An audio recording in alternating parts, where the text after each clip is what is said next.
a beautiful night from San Diego. The Cubs continue their California trip. 3 games to go to end the first half. They lost 2 of 3 in San Francisco, and they take on the Padres in the series opener here on NBC Sports Chicago.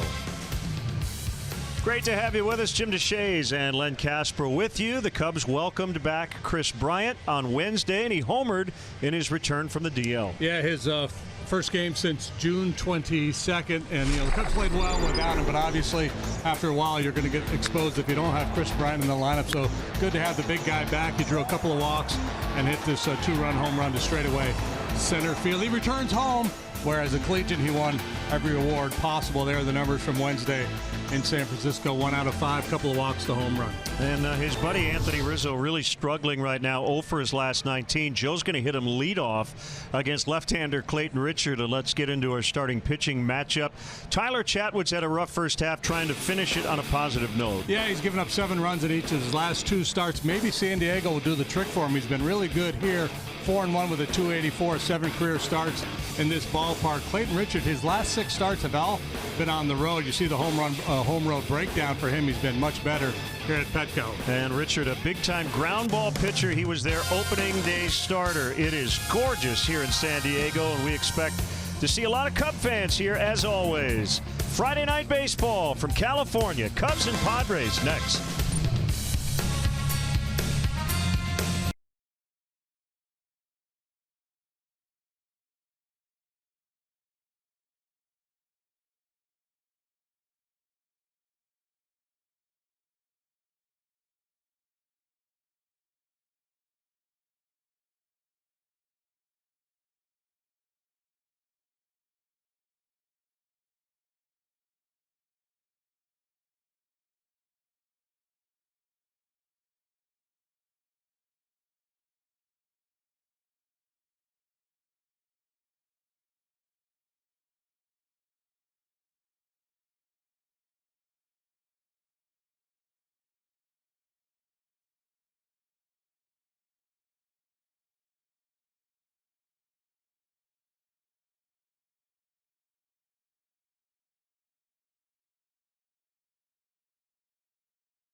Brought to you in part by Lexus, who encourages you to experience amazing. Blue Cross and Blue Shield of Illinois, through it all. Ford, who invites you to go further in their fuel-efficient vehicles. Check out our entire lineup at your local Ford store or buyfordnow.com. Menards, save big money at Menards. And by Southwest Airlines, low fares, no hidden fees. That's transparency. Welcome back. Petco Park, downtown San Diego. Cubs dropped 2 of 3 in San Francisco. Off day yesterday, and the Brewers lost again tonight in Pittsburgh. So the Cubs right now just a half game out of first place in the National League Central, and facing, in some cases, a former Cubs teammate. Clayton Richard will face this Cubs Southwest starting lineup. Yes, Anthony Rizzo, the former Padre, will be in the leadoff spot, followed by Almora, Bryant, and Baez. You got back-to-back All-Stars with Baez and Contreras. Russell, the shortstop, hitting 6th. Ben Zobrist in for Jason Hayward in right. Ian Happ is in left, batting 8th, and Tyler Chatwood, the pitcher, bats 9th. The Fighting Friars defensively. Will Myers plays left tonight. Manny Margot, he can go get him out in center. Jankowski solid defensively as well. Christian Villanueva, former Cub farmhand, plays third. Freddie Galvis, one of the best in the business out there at short. He and Addison Russell. So the theme continues with Crawford in San Francisco, and now Russell and Galvis here. Asuaje is the second baseman. Eric Hosmer plays first. Austin Hedges is behind the plate, and the Lexus Experience Amazing starting pitcher is the big lefty Clayton Richard. He wears number 3. He's 7-8 with a 4.50 earned run average. Clayton now 34 years of age, and does a lot of work on the ground. A lot of sinkers. He actually has the highest ground ball rate in all of Major League Baseball. Yeah, so tough on lefties, gets a lot of ground balls, and Joe said that's perfect matchup for Anthony Rizzo. They said it tongue-in-cheek as we are underway. They're just mixing it up tonight. Typically with one of his struggling middle-of-the-order hitters, he'll put him right in that first spot. And the leadoff man is presented by Benny's Beverage Depot. And if Rizzo gets a hit, and in limited tries, he's been very good in this spot, Benny's will donate $100 to the Greater Chicago Food Depository. However, he grounds out to the third baseman, Christian Villanueva, playing on the other side of second for the first out. Yeah, that's part of the issue for Anthony with his numbers being down, but ground balls to the right side. The shift has really eaten him up this year.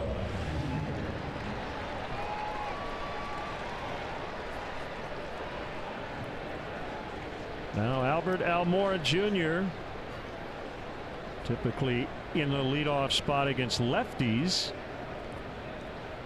And batting second behind Rizzo. And low from Richard for ball 1. Clayton works quickly, as most sinker ballers do.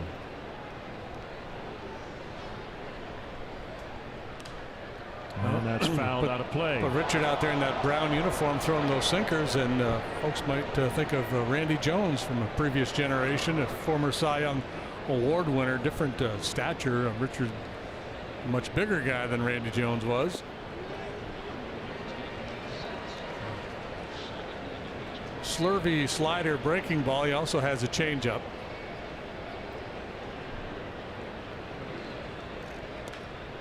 That one is hit foul on the ground.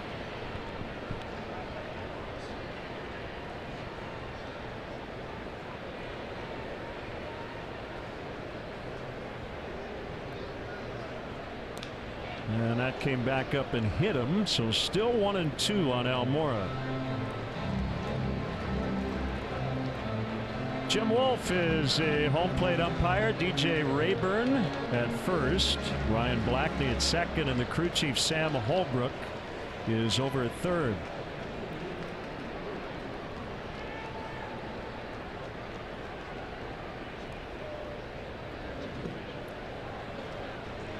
Was the change up there. So challenge against Richard, like any sinker baller, is try to get the ball up above the knees.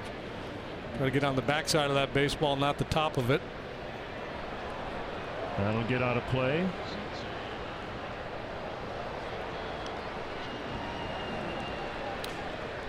It's weird. His last 6 starts have been on the road. And here's the breakdown. Just about all those fastballs will be sinkers, occasionally a 4-seam fastball, and then sliders off of that, and occasionally a changeup. Rolled into center field, and the Cubs have a 1-out base runner.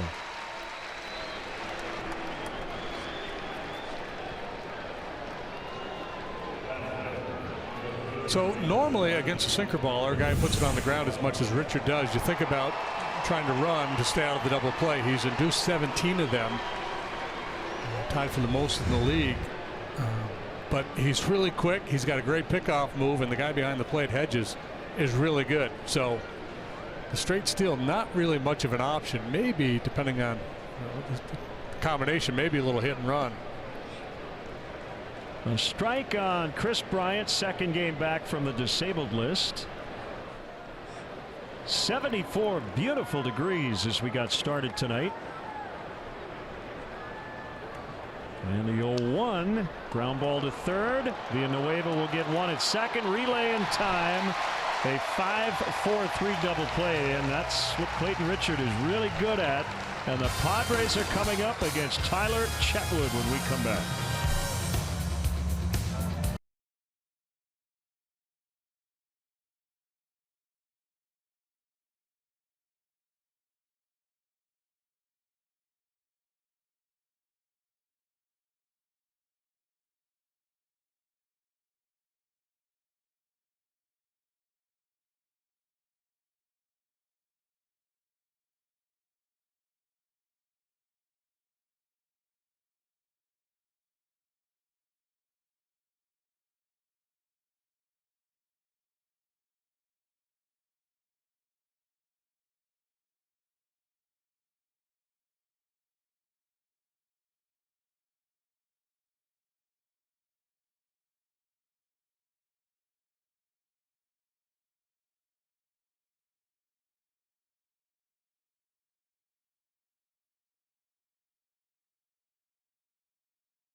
League West, they haven't won a series in a month, and they haven't been over 500 all year.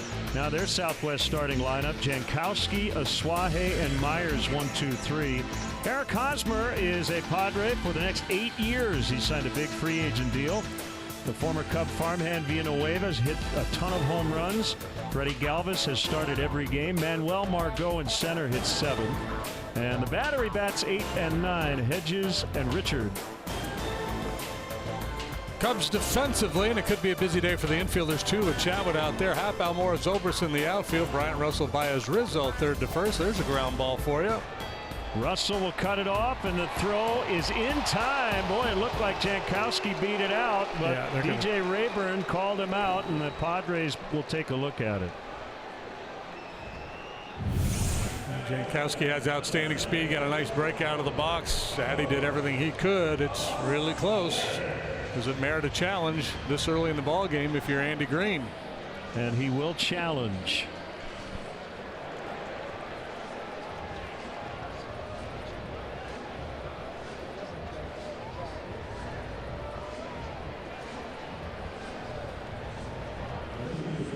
Safe. Yep. That will be an infield hit for Travis Jankowski. Man, he can really move. And stolen 14 bases, been caught 3 times.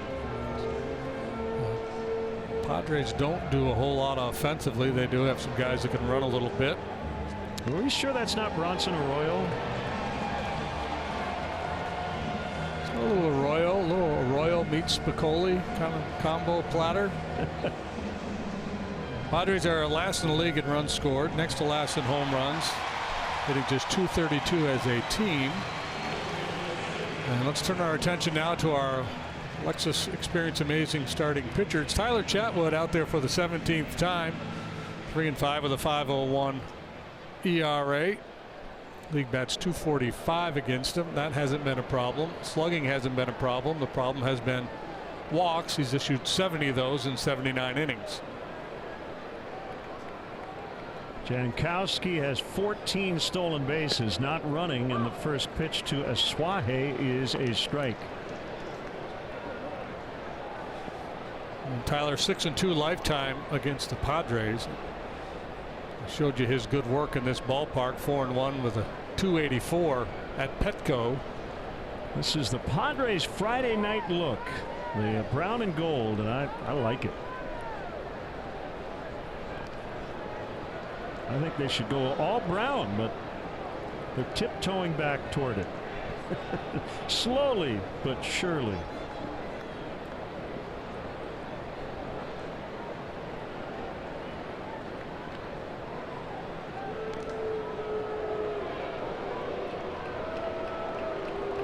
Skip Schumacher, the first base coach for the Padres these days. Hasn't been that long since he was an active player. The 0-1 is fouled back to the screen. What is Tyler Chatwood going to feature here tonight against these Pods? Fastball averages about 93 miles per hour. Sinkers and four-seamers, but mostly sinkers. Slider, curve. That slider is more of a cut fastball. And a changeup. Cutter's the one he most comfortable with in terms of finding the strike zone. That's a base hit to left. So there have been a lot of base runners against Tyler this year, but as JD mentioned, more on walks than hits, and they're 2 for 2 with the red hot Will Myers coming up. Yeah, that's a bad break because that's a good pitch. That's a changeup. Put in a good spot, but a real nice job by Aswahe punching that the other way. So here's Myers. Good numbers against Chatwood in his career, and he's got 6 home runs over his last 8 games. He has missed 64 games combined due to 2 DL stints, and as you see, he's a pretty essential part of their offense. So some early trouble for Chatwood, and Myers bounces one foul to third. I had potential triple play written all over it.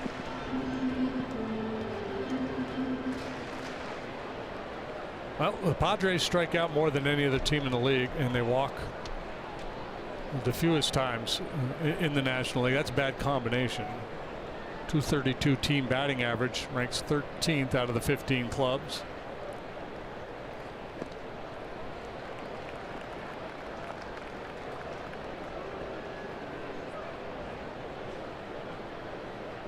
Final start of the first half for Chatwood.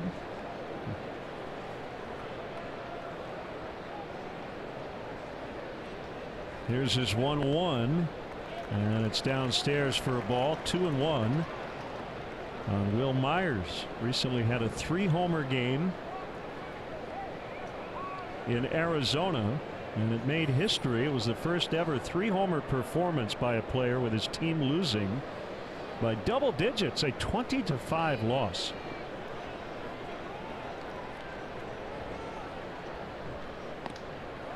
High, and it's 3-1 with Eric Hosmer.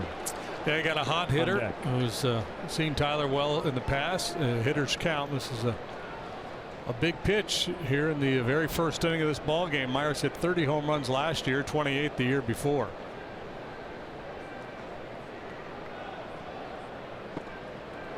And the bases are loaded for Hosmer with nobody out.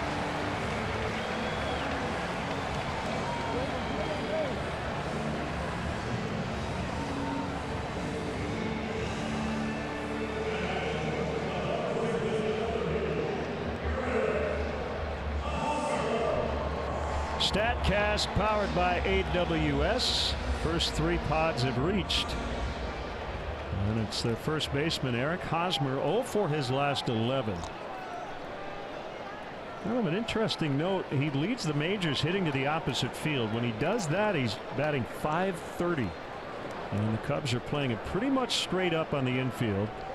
And they'll turn 2 here and give up the first run if they can get a double play ball. Well, and he's a great candidate because only Ian Desmond hits the ball on the ground more often than Hosmer does. It's an interesting, intriguing combination because he does have power, but he hits it on the ground a lot. There's a ground ball. Diving stop Baez. They get one. Relay late. Oh, what an effort. As Baez and Russell teamed up to get one, and hopefully Javi's okay. He tweaked something.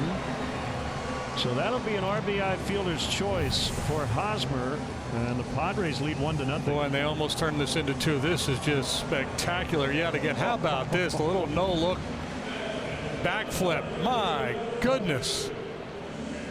Time and time again, and it's right on the money.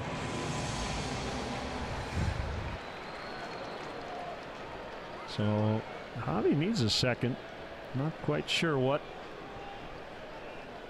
is ailing him, but maybe his neck. I don't know.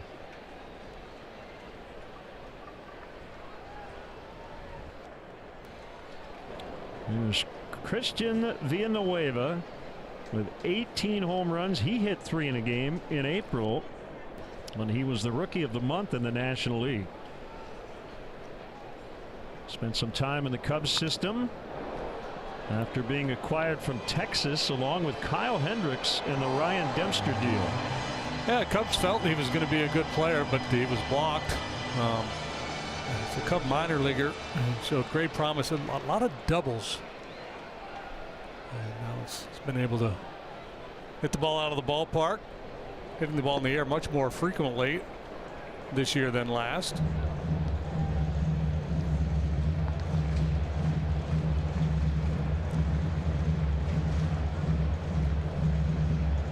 Cubs got swept here last year and went 2-4 in the season series against the Padres. Yeah, they got shut down. They didn't score much at all in that 3-game set out here.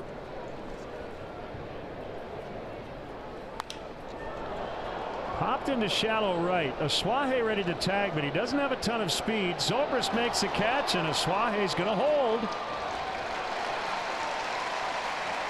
That's that 1-out sac fly attempt where a lot of teams on a shallow fly ball will not try it, and the Padres don't here. So Chatwood has a chance to get out of this thing with only 1 run allowed. Yeah, I think late in the game you probably send him there. You know, you're more willing to gamble. I think you're still in kind of that big inning mode this early in the ball game. A little risk averse on the bases. Problem is Freddie Galvis has been in a bit of a funk offensively. Starting his 97th game, he's tied for the major league lead in games played with Jose Altuve. And he hits one foul. He has played more innings on defense, 853, including the first inning tonight, than anybody else in baseball. And the Cubs have played fewer games than just about everybody. They don't have anybody in the top 50. Javier Baez currently ranks 72nd. And that speaks to Joe's ability to use his whole roster. Give guys a breather every now and again. Smack deep to left, and that will land foul. That would have probably scored 2. Galvis played in all 162 last year.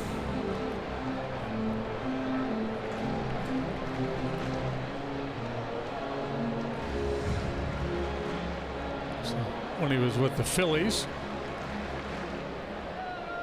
a couple years ago, he had 20 home runs. He had 12 last year.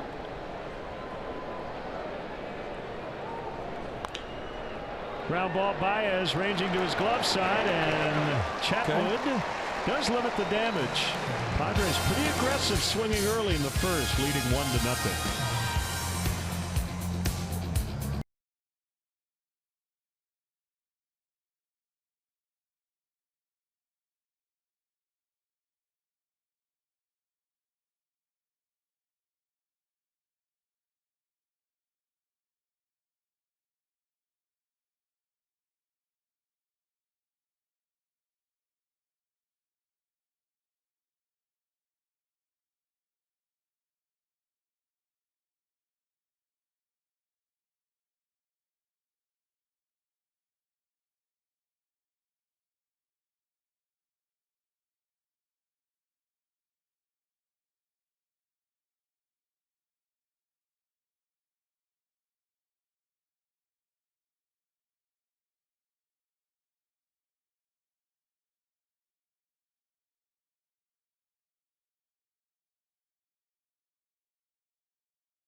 forward to the hold true moment later on in tonight's game.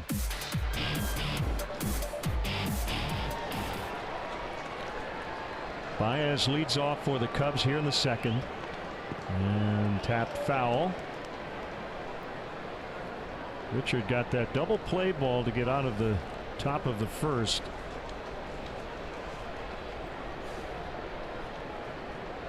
Yeah, he works quickly. He throws a lot of strikes down around the knees. He's typically pitching to contact, not trying to fool you.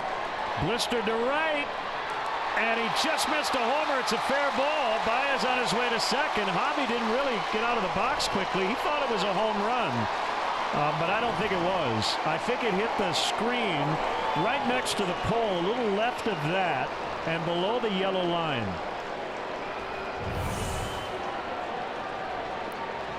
Well, this is a pitch up, and that's the key against Richard. Get something up, go ahead and take a whack at it. Yeah, he takes a long look trying to assess this one. Thought he was able to sneak it around the foul pole there. Ooh, I think he's going to get it first. I think he's going to get all four here.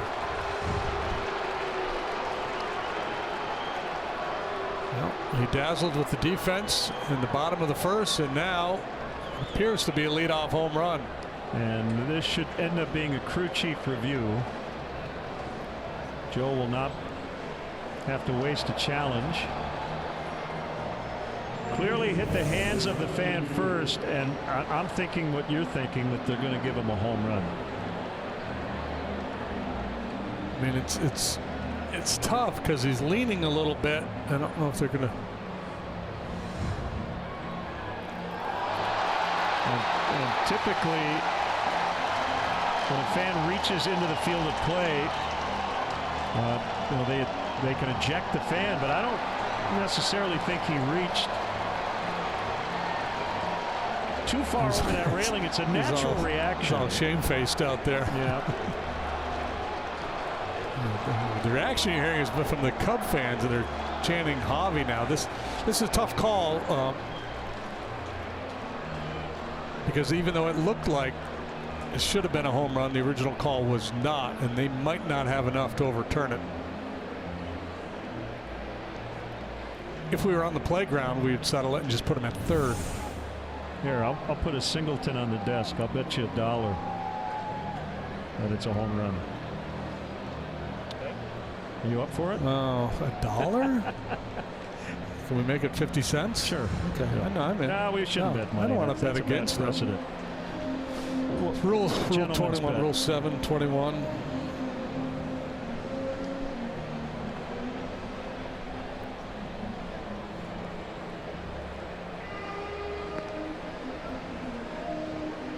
At the very least, the Cubs will have a man in scoring position with nobody out.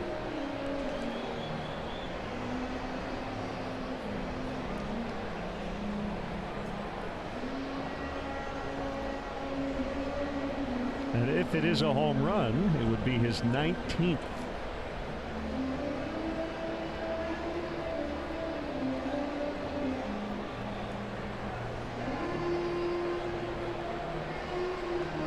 The jury's about to return a verdict.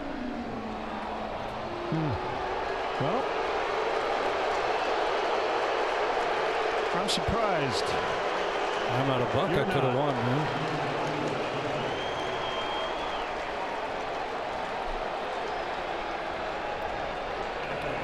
Now, if I were that fan, I wouldn't be drawing attention to myself yet because the call was fan interference. Right.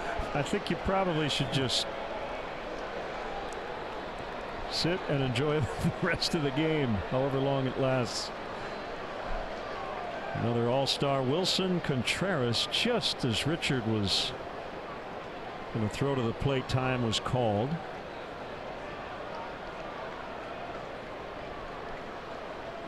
Here's the pitch. Swinging a foul back of the plate. If you are going to run on Richard, it would probably most likely be third base.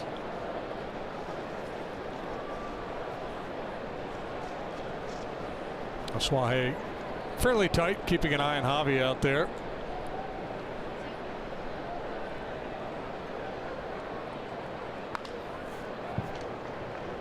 Oh, 2.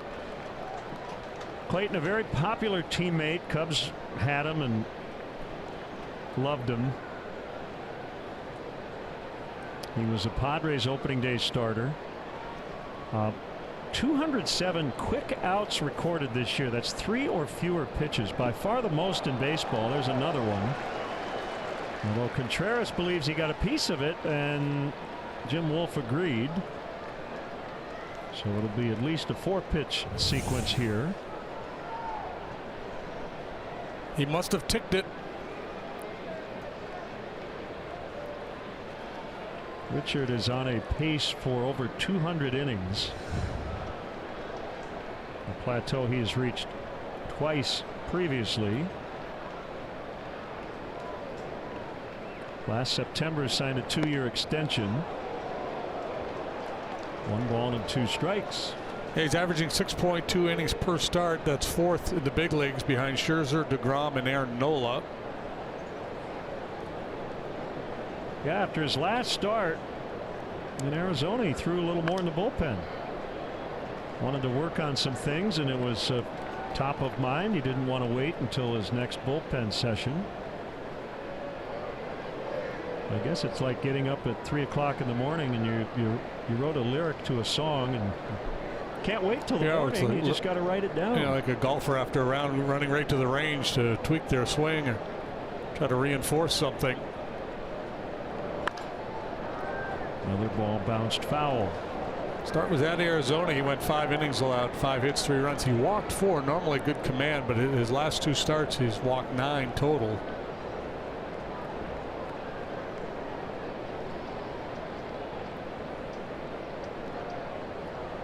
From Lafayette, Indiana, and went to Michigan.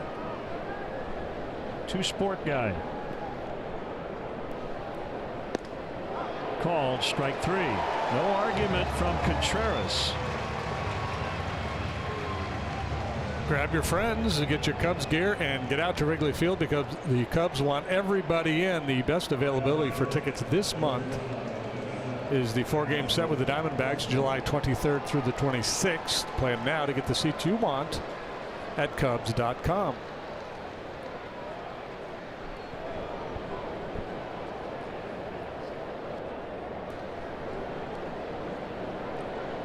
Addison Russell batting 6th in the Cubs order. Richard keeping a pretty close watch on Baez. Yeah, so this would be the time with 1 out if you're thinking about trying to steal. And again, Suaje is keeping a pretty close watch on him out there.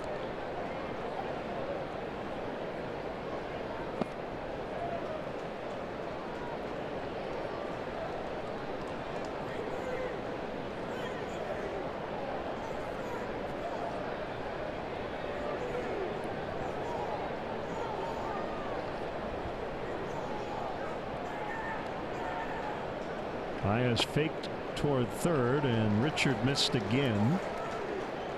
Since the Cubs last played, the Brewers have continued to lose. Got beat again tonight. They lost last night to start that series in Pittsburgh. 7-3 the final tonight. Yeah, Pirates starting to pick it up a little bit. They've won 5 of 6.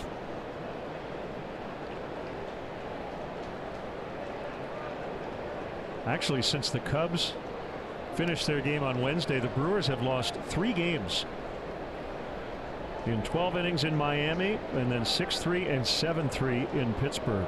They've got a doubleheader tomorrow and then a single game on Sunday before the break.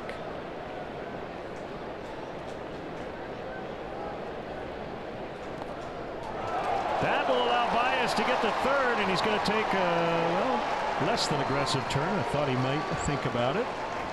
So a wild pitch on Richard, and it's 3-0 to Russell. And we've gotten to the point now where we expect Javi to do the unexpected, right, which therefore would make it expected. And it just probably should have been able to control this one. Sneaks through the 5-hole, and Baez, after all that work by Richard to kind of keep an eye on him, gets to third base anyway. The all first name battle here, Richard and Russell. Swing and a miss on 3-0 with the infield in. And it's 3-1.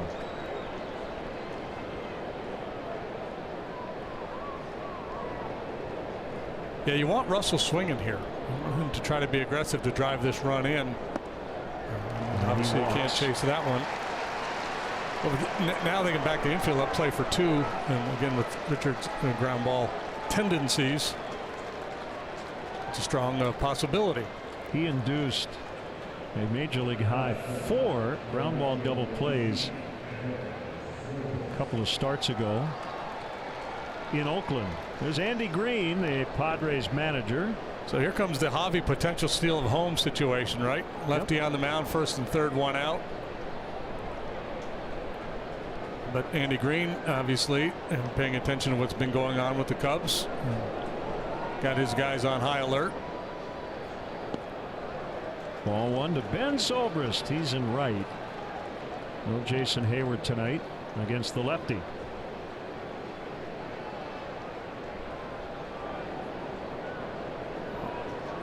If he goes on first move from first base and Richard throws there, Baez is going to be able to score. Because Villanueva is playing off the bag and Javi's getting a very aggressive secondary lead.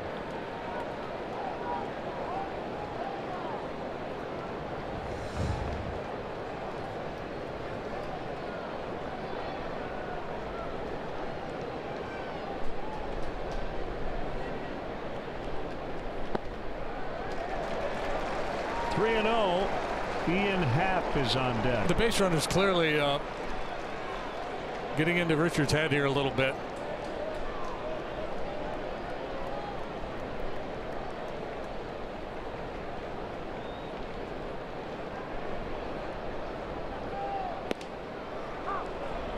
A strike.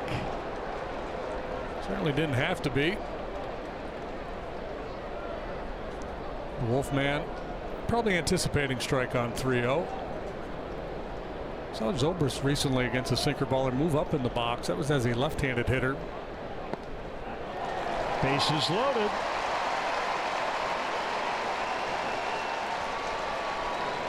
And it will bring up the switch hitting Ian Happ.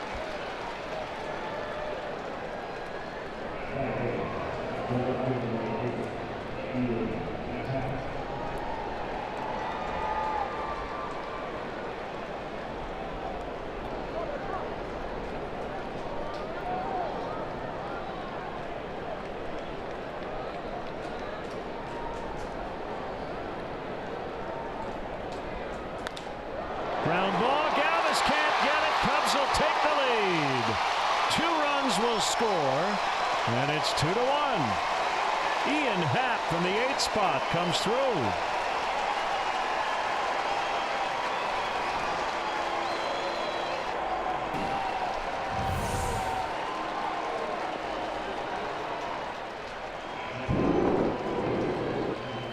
On the ground, but sharp by Happ as he got the head out in front of that one. And beyond Galvis, who, as we mentioned, is one of the best in the business out there.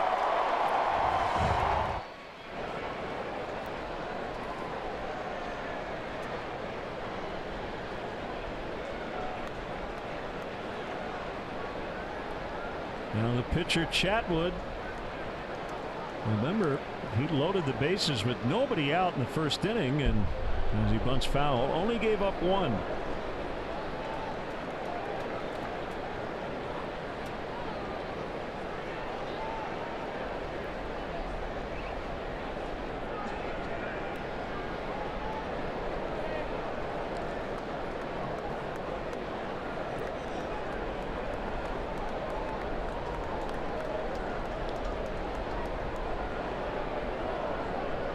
Chatwood, a very good athlete, career .209 hitter. And there's the bunt, and Richard will lob it over to first with the Suaje covering. 2 outs. Runners at second and third for Rizzo.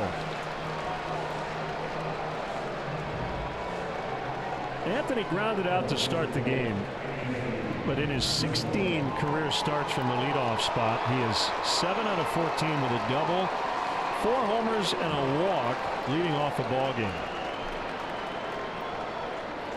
And that's why he has had the nickname the greatest leadoff hitter of all time.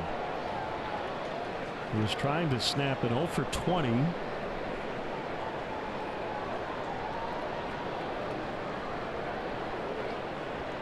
And the Padres have an interesting shift because they've got a Suaje, strong pull, and in the outfield grass, but they have Galvis on the other side of second base.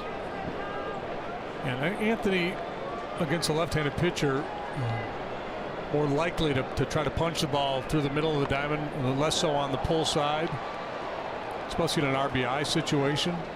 Or single gets two home, and he's not trying to necessarily do damage.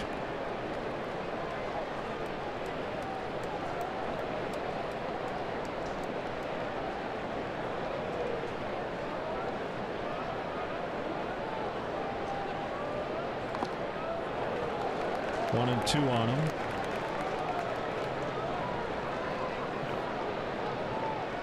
Anthony's been one of the most consistent players in baseball over the last few years. Obviously, this funk he's been in, and it's hasn't been season long, but it's at the beginning of the year it was real ugly. Then it got hot for a while. Now he's cooled off again. Nobody's immune to it. You start to press a little bit.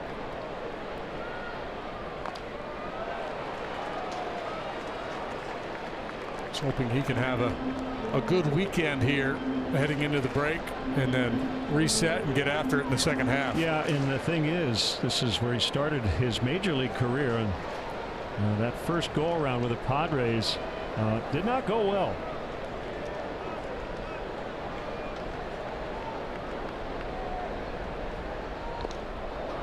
Got a piece of it. Anthony, career 172 in this ballpark. Facing a lefty, ground ball specialist, so everything kind of against him, and that's why Joe has him leading off.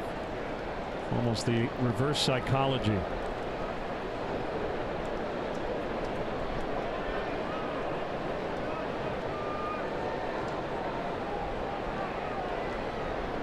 Another 1-2 from Richard is a fastball outside. 2-2.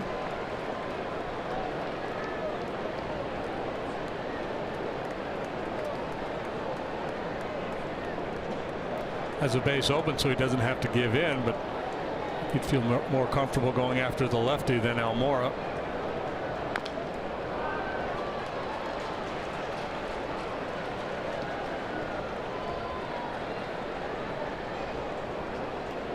And if you're Clayton Richard or any pitcher, you're aware they've talked in their meeting how to get after Anthony and the fact that he's struggling, but that's still Anthony Rizzo. So it's a pretty big resume up there.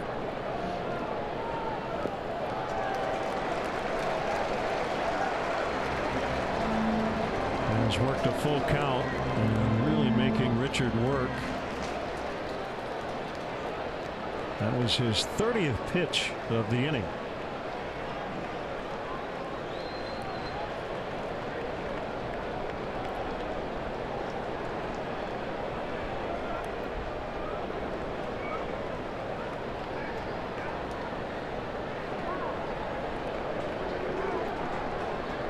Look out.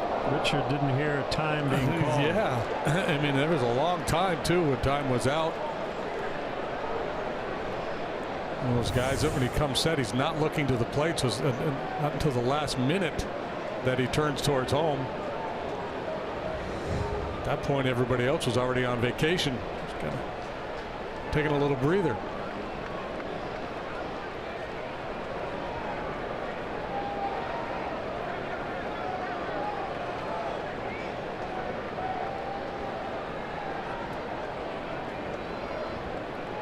Here's a 3-2 and a tapper. Richard off the mound, surrounds it, and the short throw to Hosmer in time.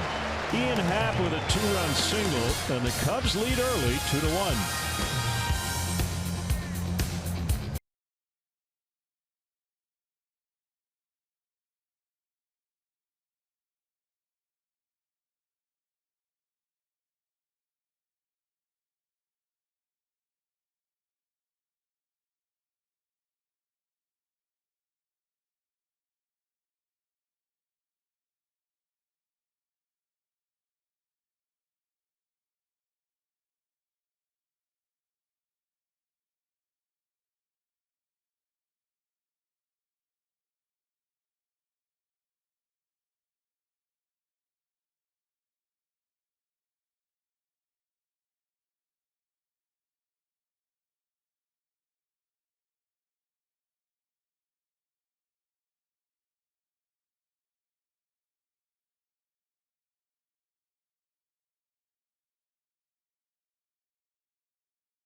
the biggest Cubs fan to a point as the next Cubs authentic fan of the game. Someone who supports the team through thick and thin. Do you have what it takes? Enter at NBCSportsChicago.com/CubsAF.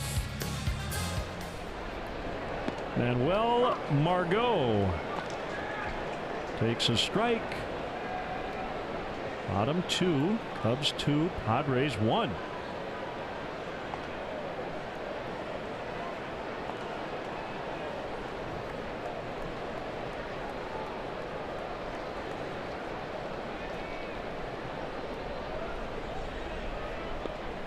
Swing and a miss.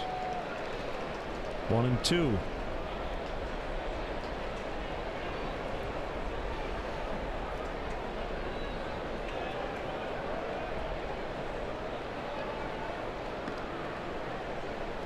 Fastball way outside.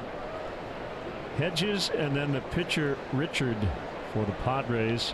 They have really struggled all year to score runs, but over their last 24 games, 6-18 record, 2.9 runs per game, and hitting .220 as a team.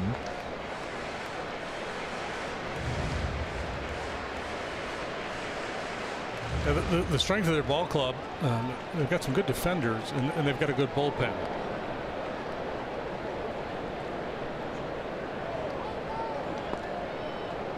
Ball 4. Ooh, pretty good pitch.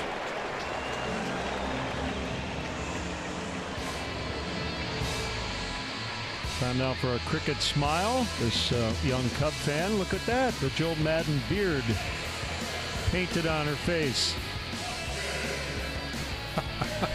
I love it. Oh, that's great. So Joe giving her a handshake and an autograph, I believe, and hanging with, I assume her dad. Kind of looks like William H. Macy. Now Hedges. Old school with the uni and the mustache. This is 1987. John Oates.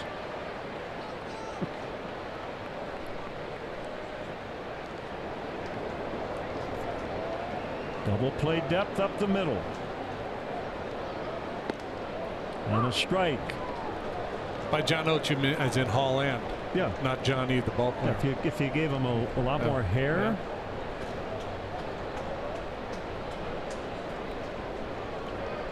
Got him lip sync Family Man or something. He's been much better of late offensively. He was 5 out of 10 in the recent series with the Dodgers. Batting .400 here in July, 10 out of 25.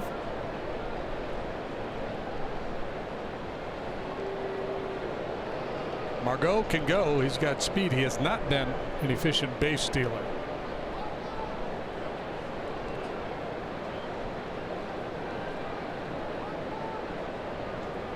Mentioned earlier, the Padres are in last place. They were not expected to be a contender this year. They've got a great farm system.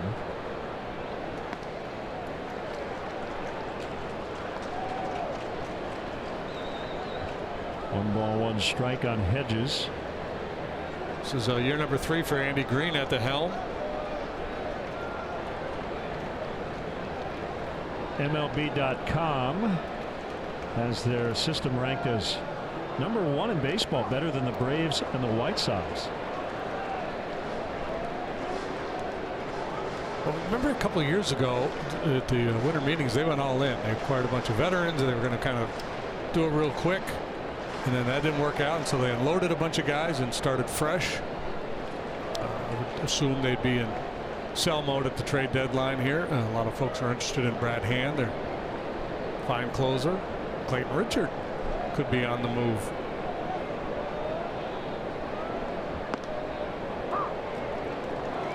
Speaking of moves, Brian Dunsing is active as he returns from the disabled list. And right-hander Luke Farrell has been optioned to Iowa, but we'll see Luke again. He's pitched pretty well this year. Down the right field line, and it lands foul.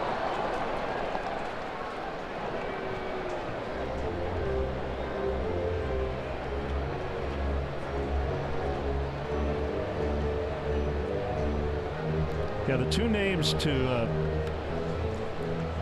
think about for the future is their double play combo, Luis Urias and Fernando Tatis Jr.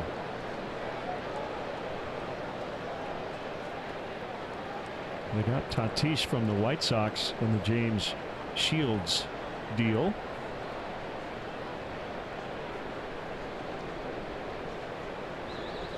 And I think Tatis, what, 19, 20? Is he? I don't know. I just know he's a player.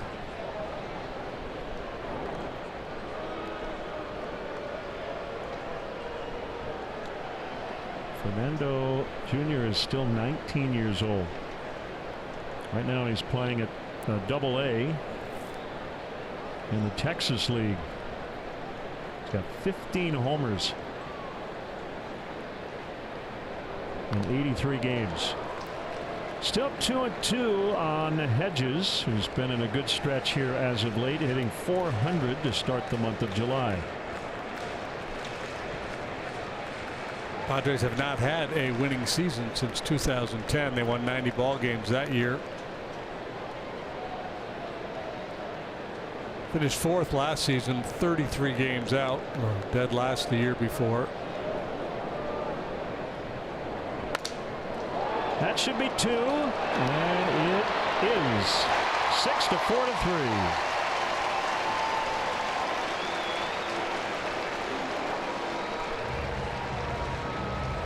Padres, same situation with the Cubs. If you don't put men in motion, you're at risk of bouncing into the double play. Chatwood gets ground balls, balls in play 55% of the time. So that puts him in the top 10. We talked about Richard leading the way in that regard. Chatwood, though, that's a big part of his game as well. You know what that pitch was? Tailor-made. It was a bad eater. Oh, here it comes.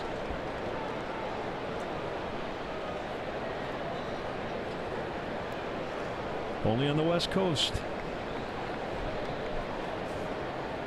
Richard sharply hit in his center. And his fourth hit of the year. And they'll bring up Jankowski.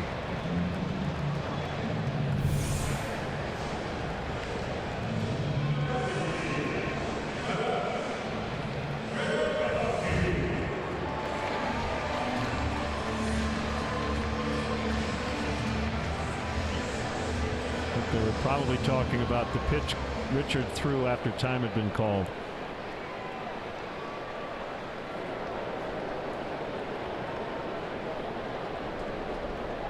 Jankowski with an infield single to start the bottom of the first, and later scored on the Hosmer fielder's choice. Curveball is low and in, 1-0.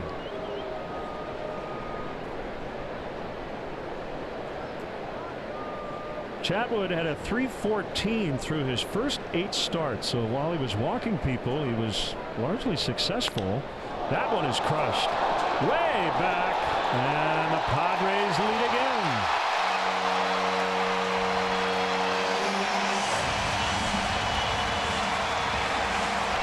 Well, 2 outs, nobody on. Yeah. Jankowski. And a pitcher up, and Richard keeps the inning alive, and then an ambush from Jankowski, a speed guy who does not hit for a lot of power, delivers his second home run of the year.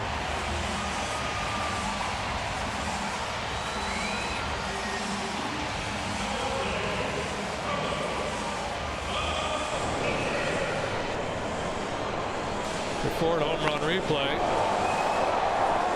This is a good pitcher's park. You got to juice it to get it out of here, and Jankowski did.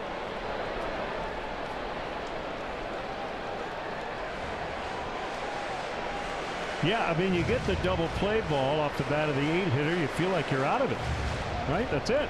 Inning over. And it wasn't.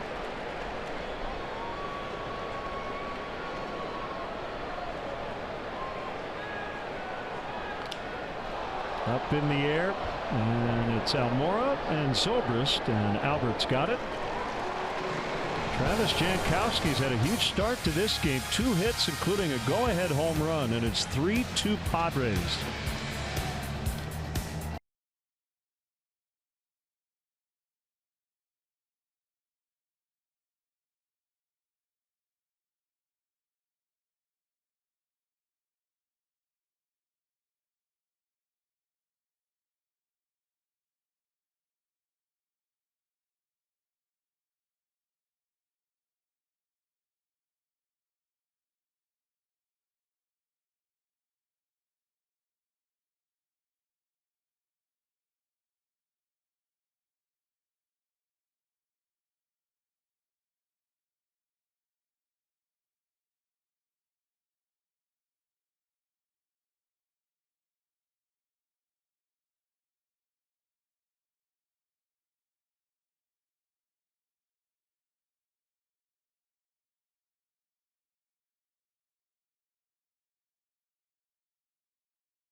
Say, show me the Chicago Cubs into your X1 voice remote and get live team stats on your TV. Change the way you experience TV with Xfinity X1.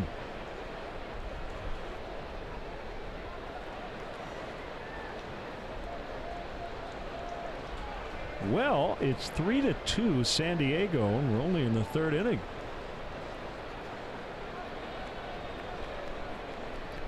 Almora, Bryant, and Baez here for the Cubs in the third.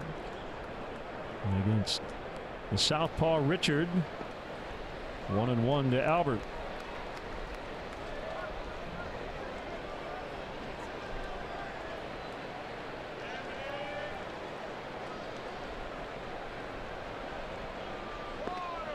We'd like to welcome all our viewers watching on Palo Cooperative Telephone in Palo, Iowa.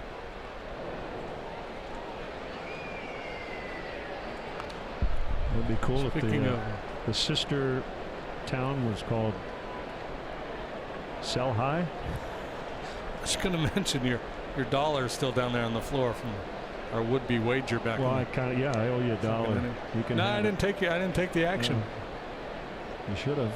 I know. Ground ball, and that gets under the glove of Oswahe. So Albert is 2 for 2. Started the night at 317. Good for third best in the National League. Well, did a real nice job there, just waiting back, using the hands. Bryant bounced into a 5-4-3 to end the first. Something he almost never does. Yeah, that's a good point. He has only grounded into in his career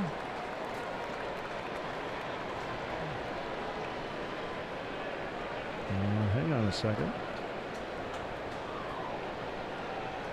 Well, his ground ball double play percentage 1.6 this season. So it would be when he's up in a potential double play situation. Yeah, so it's only the second time he's done it this year, and 20 times in his entire career has he grounded into a double play. He doesn't hit it on the ground that much. And this is over. And he runs well. 2,300 career plate appearances. Blistered foul to left.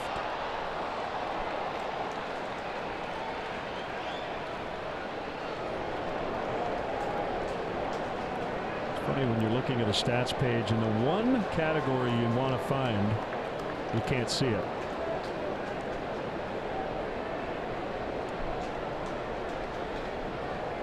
Richard will fire over. He led the majors in pickoffs last year. I believe one ahead of Kyle Hendricks. I want to say eight of them. Maybe. Yep. Padres as a team have picked off 15 this year. Swing and a miss, and Bryant strikes out. That is number 2 for Richard. And our high-speed action is powered by Xfinity. Deep to right, thought it was a home run, and then it wasn't. There are some fans who think the ball actually hit the upper part of the pole. It did not. It touched the fan first. Ground ball to third. Bad throw by Villanueva. That keeps the Cubs out of the double play. That was tailor-made. Let's see if they can take advantage. Yeah, sharply hit. So looked like it was going to be an easy double play. Nice job here by Oswahe going back to get the bag to at least get the out at second.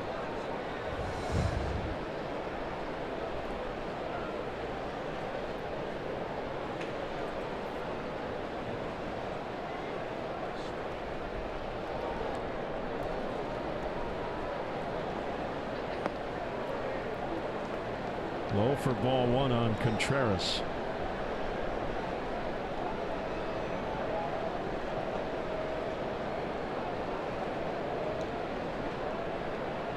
Outside.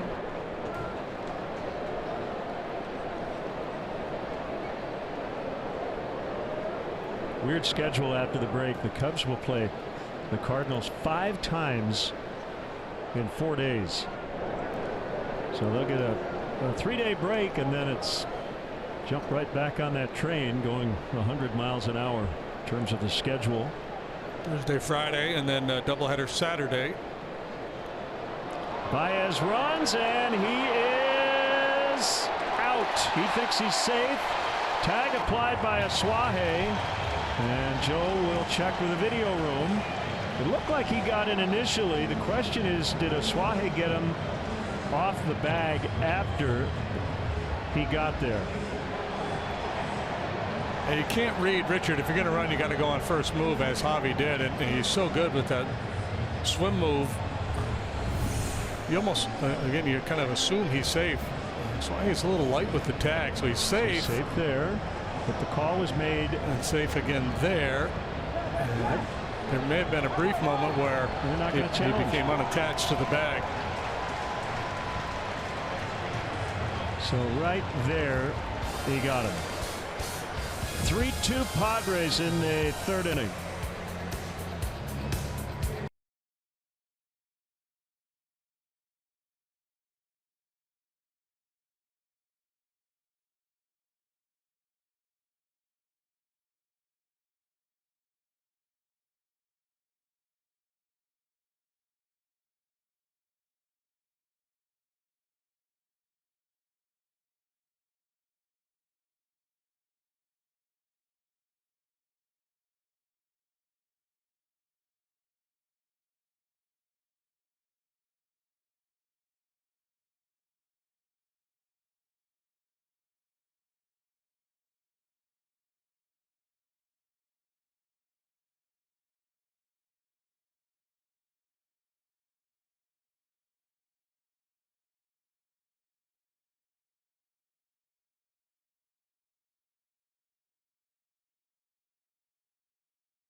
Beer Money, presented by Coors Light, Chicago's favorite sports trivia show, where fans are put to the test for a chance to take home cash.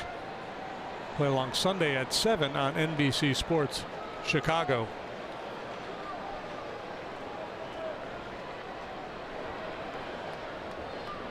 Will Myers fouls away. Padres made a long-term commitment to Myers. He's under contract through 2022. Old school, no batting gloves. Country strong.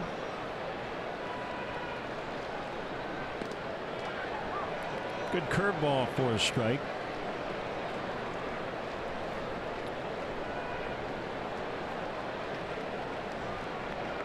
Cubs first round pick this year, Nico Horner, has moved up the chain. He just finished his 2nd game with South Bend. Baez has to hurry, and he gets him. Good range, 1 out.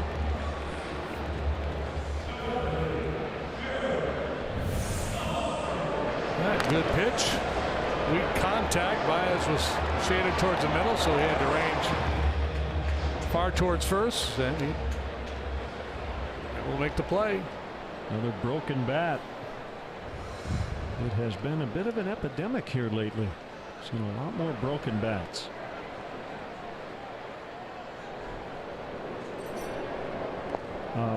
I wish I could remember who wrote it. I thought it was rather pithy. After Eric Hosmer signed the 8-year, $144 million contract. there were some eye rolls around baseball saying, well, the Padres aren't ready to win yet. Why would you give a guy an 8-year contract? But the point was, fans of all teams want their teams to spend money, get good players, right? And then the Padres did, and everyone said, well, why are they spending this kind of money? Yeah, he's 28. You talked about the farm system being pretty well stocked, so you could see a scenario where, you know, he's still in the prime of his career when these youngsters get up here and get established. Yep. Obviously, they're going to have to spend some money elsewhere to go out and get pitching, and I'm not sure what their plan is in terms of, you know, the rebuild, 3 years, 5 years, 2 years, whatever it is. They like his makeup. They thought he would set a nice example for their younger players, and you know, the industry's doing well. Teams have money to spend, and so the point simply was, well, it's a knee-jerk. You know, why go out and spend that kind of money for a free agent? Why not? Yeah, so I guess the question would be, did you get the right guy? You know, sure. I think based on his age, you know, his numbers last year were good. 385 on base, 498 slug in a pitcher's park. Swing and a miss, strike 3. Well, I think it's a two-parter, right? First strikeout for Chatwood. Did you get the right guy, number 1? And number 2, as importantly, is this the kind of contract where if it, quote, doesn't work out, does it hamstring you later to do other things? And my guess is, and I don't know their financial situation, but the answer is probably they felt comfortable overpaying if not overpaying, the fact that they didn't feel like this is a deal that will stop them from doing another deal down the road that they might need to do, right? That they didn't throw all their eggs in one basket. Yeah, they don't. I don't think they, other than he and Myers, I don't think they have a whole lot of money committed. 0-2 on Villanueva. That one right by him.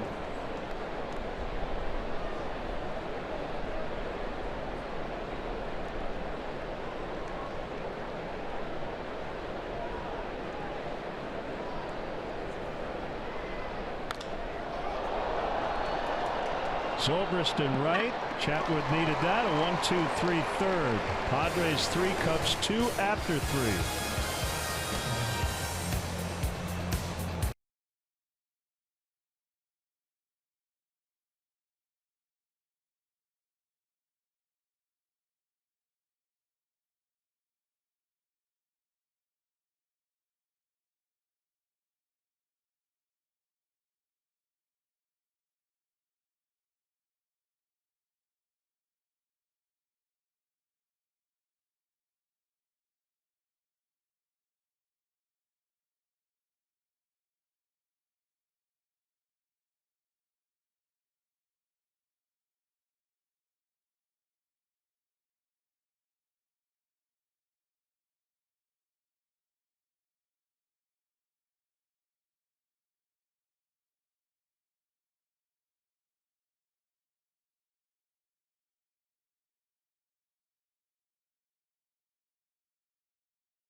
NBCSportsChicago.com, presented by Nationwide agent Jeff Vukovich.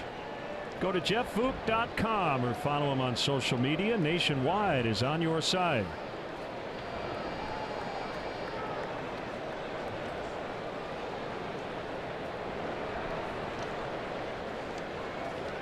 1-0 on Wilson Contreras. 2 balls, no strikes. He was at the plate when Baez was caught stealing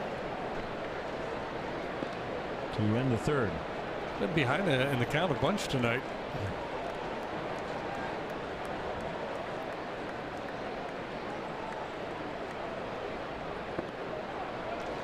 Ball 4.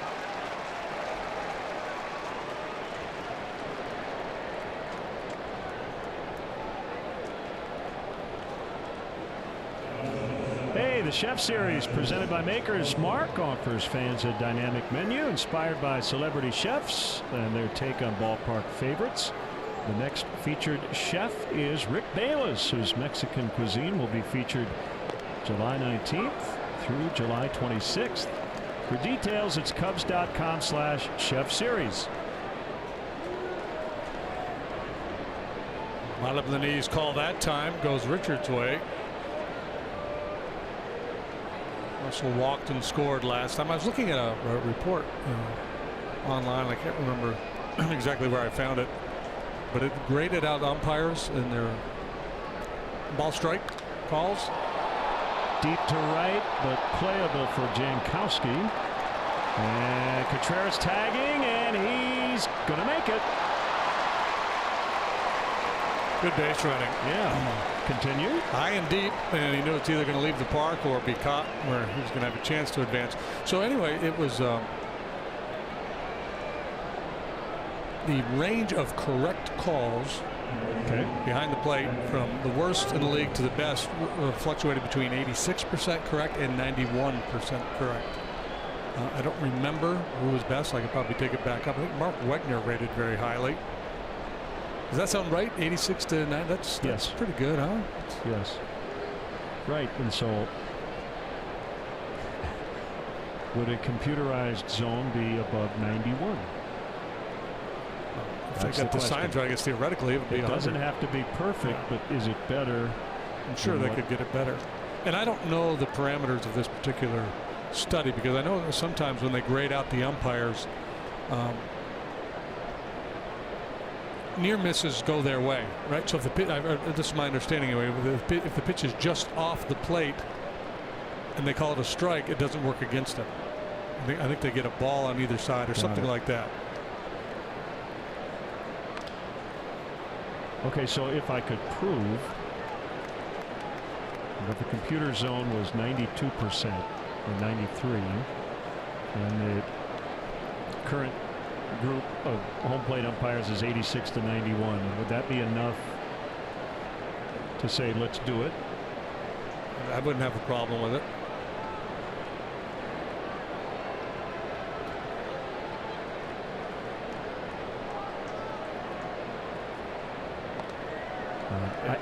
I think because we're in the replay era now, the goal is to get every call, I mean, to the nth degree correct. Are we settling at 88% in terms of balls and strikes? Right. And when you could get 95, maybe better. Golfed high in the air to left. That's Myers to retire his former Rays teammate Ben Zobrist. I guess my question would be, what would be the downside? Right? It's not gonna affect pace of play. Right. That's the knee-jerk reaction you hear from people here. You know, hey, we're gonna miss the human factor. I don't know. Well, you'd still have a home plate umpire. Yeah. Nobody's gonna lose their job. Somebody's gonna administer the game back there, put balls in play.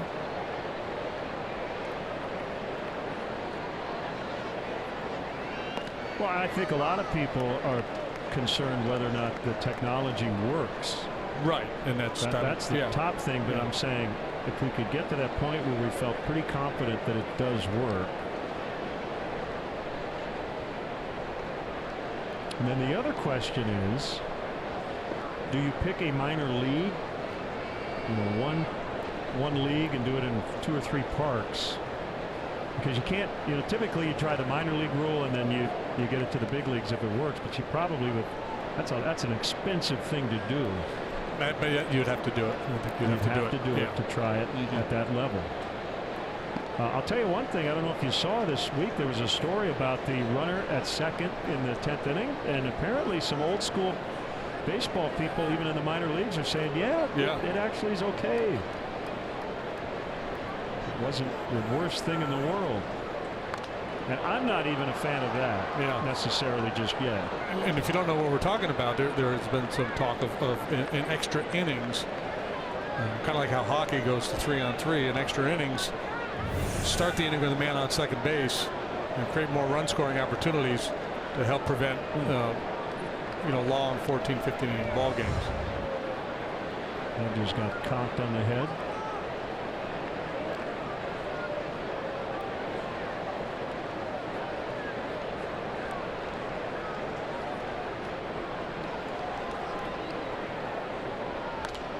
Ground ball to the shortstop, Freddie Galvis. And that'll do it for the Cubs. In the fourth, they trail 3-2.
For each post, T-Mobile will donate $1 to support veterans.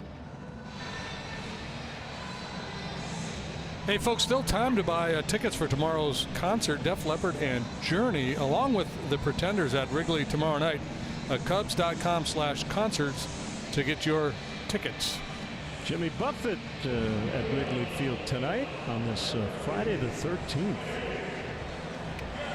Yeah, happy birthday to my daughter Molly and my dad, Herb, both celebrating on this Friday the 13th. My dad, Joe, has a birthday this weekend, so happy birthday, Pops.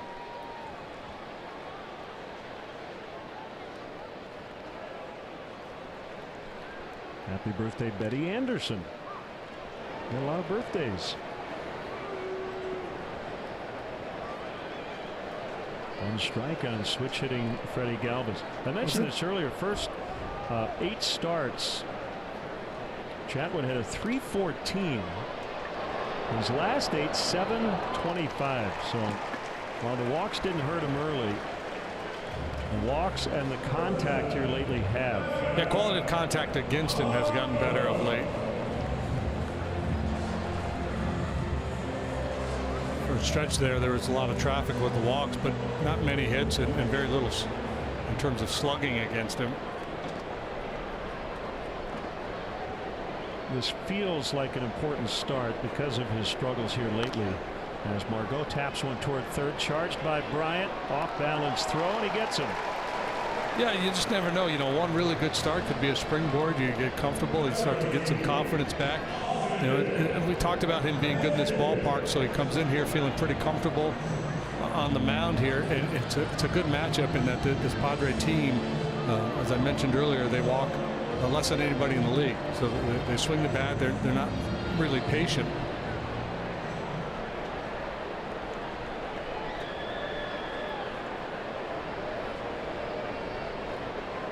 Hedges hit into a 6-4-3 double play in the second. He will not do that again here because there are already 2 outs. And the sinker is low.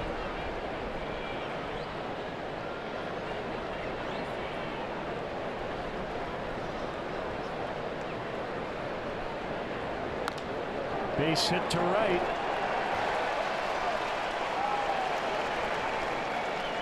Two-out single for the catcher. Now Richard, who singled to keep the inning alive in the second, and that was followed by Jankowski 2-run homer.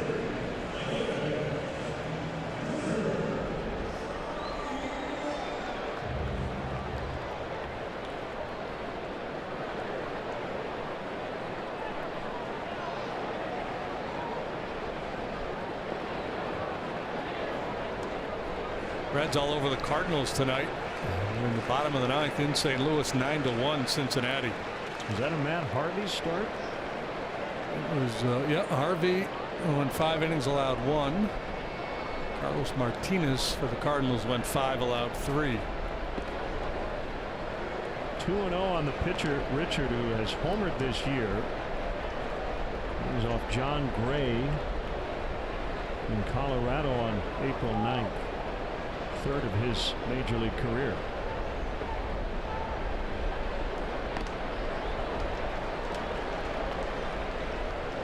Clayton played some quarterback in college at Michigan.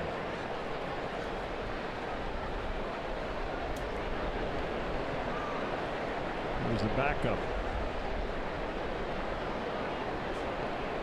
Ouch.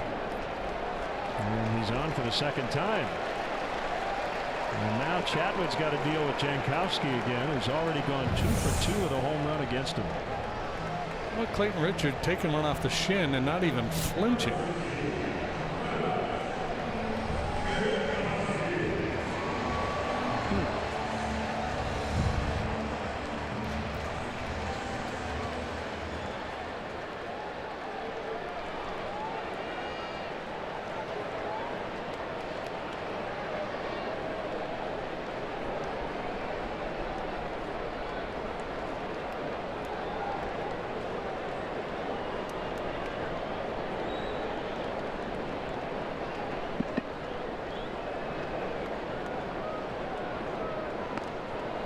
Yeah, a home run for Jankowski, his second this year. He had 4 major league home runs coming into play this season, so that was a bit of a surprise party. Only the 6th home run in his 255th major league game. Ground ball. Rizzo's got it. Chatwood over. No, he's going to throw to second. With Russell covering there, he only knew he had the pitcher running. And that will end the Padres' threat in the 4th. They strand a couple. And we head off to the 5th. It's San Diego 3 and the Cubs 2.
player swing going into the second half? Well, David DeJesus, Kelly Crawl, and Tony Andracki explain why Cub fans shouldn't worry about Schwarber and Baez. Visit NBCSportsChicago.com/podcast to subscribe today. They're going to break it all down for you.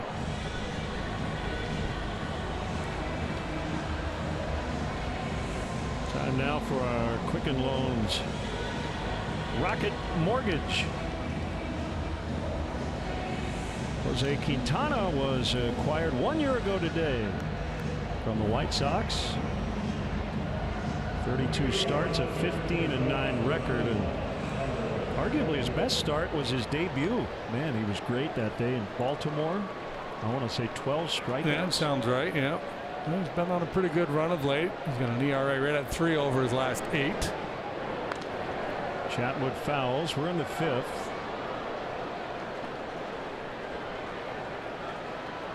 Jose was 6 shutout against the Giants the other day. Fly ball to right field. Jankowski will glove it. That is the first non-productive plate appearance by a pitcher tonight. Richard with a single and a hit by pitch. Chatwood with a sac bunt his first time. And now Rizzo, who's grounded out twice and is 0 for his last 21. I mentioned Rizzo making his major league debut in 2011 with the Padres. One of his teammates that year was an outfielder named Will Venable. He's now the Cubs first base coach, and there's a bullet out into the alleyway, cut off by Jankowski. And that'll keep Rizzo to a single, but he's got his first hit in his last 22 at-bats, and there he is, his former teammate. It all comes together. Look of relief from Rizzo. I think he's goofing around saying, I need to keep this ball. This time he hits it hard but gets it airborne. Schiff can't defend that.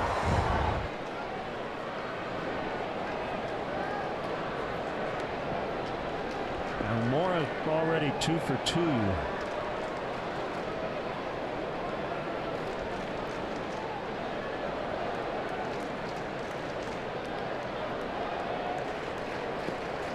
Knocked down by Hedges. This is the 99th time the Cubs have played a ball game on Friday the 13th. Have they had good luck? 50 and 48.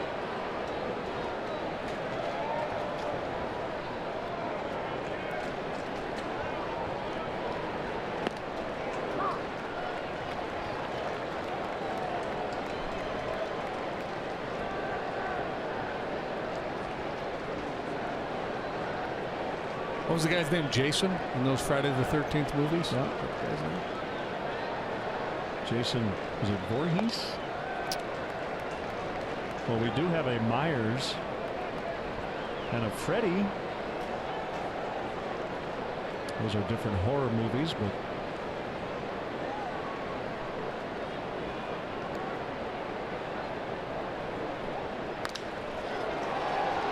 Asuaje to Galvis, relay, bad throw, went out of play, and that'll send Almora to second base.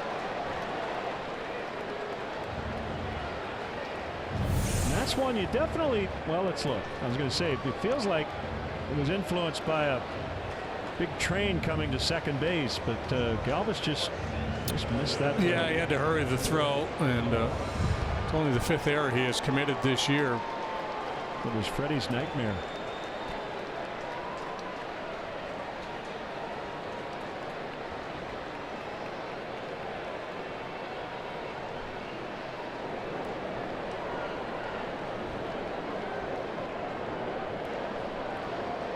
So Bryant with a man at second, the tying run, and 2 outs. And a strike at the bottom of the zone. There's Chris Bryant, his University of San Diego uniform. He won everything in 2013 at USD, the Dick Hauser Award, Golden Spikes Award. He's runner-up for the Heisman. We'll tie the game as Almora scores. Bryant on his way to second with a double, so they take advantage of the missed double play, and it's 3-3. See KB hit many balls down the first base line.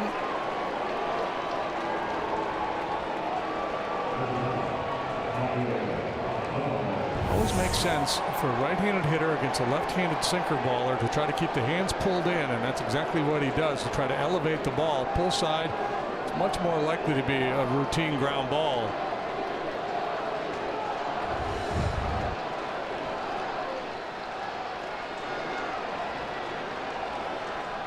Baez doubled his first time, reached on a fielder's choice his second time, scored in the second inning.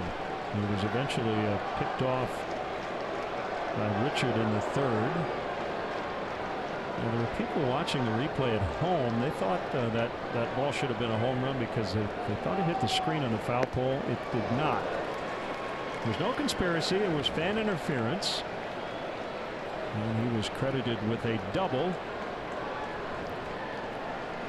And the original call mattered a lot on that play, because if it had been called a home run initially, I think that's the way it would have stood. But it was really a borderline play out in that porch area and right. That did not hit the screen. So right there, see, it didn't. I think people thought it was deflected. Hit the hands first, then below the yellow line. And it ended up a double. And that fan is still here. That's good news, right? Yeah, you don't want to ruin his night.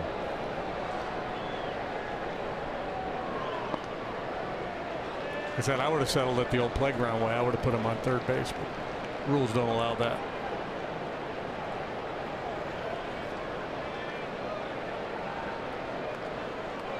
Kind of has a Mike Golick vibe going on. He does. Full count on him. He's got a base open. Contreras on deck.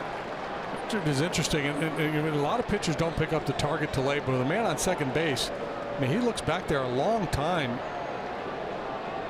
Doesn't do it every pitch. When Javi was out there, and I think it was Contreras, I noticed that he was doing it a couple times here with KB.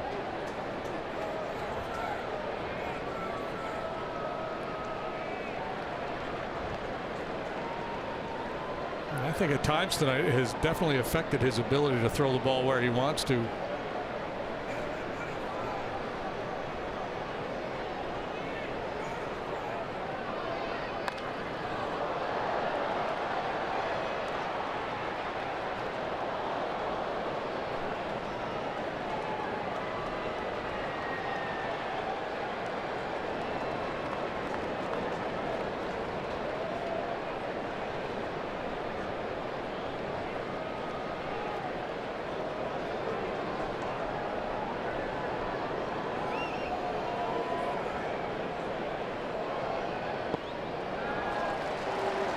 Baez draws the walk.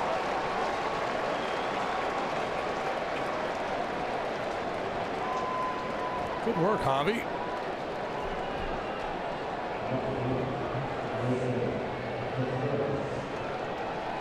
Pass the baton. Don't chase a bad ball.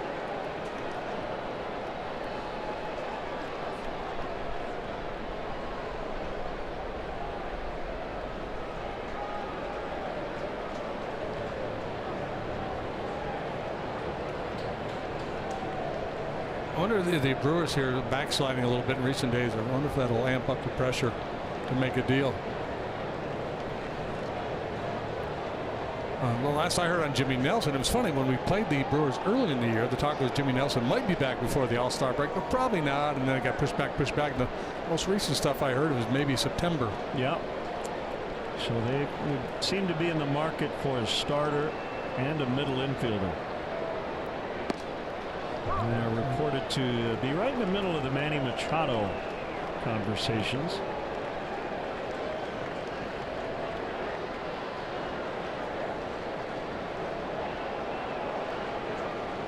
One strike on Contreras. 0-2 now. Cubs tied it on the Chris Bryant double.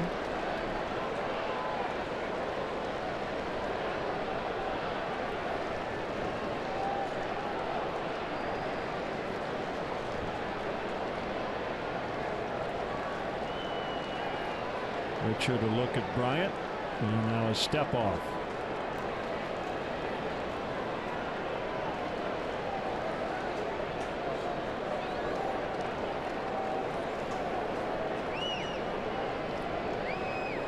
Huge crowd here tonight. Pretty close to a sellout. Padres averaging a little over 26,000 per game.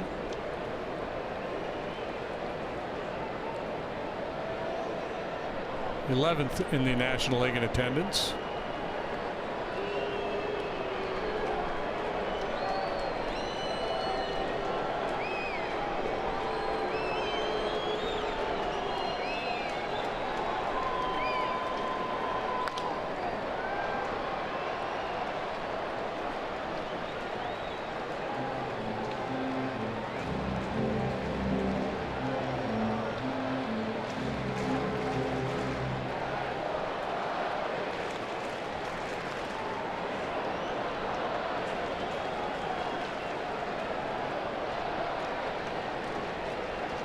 Who's Riz talking to?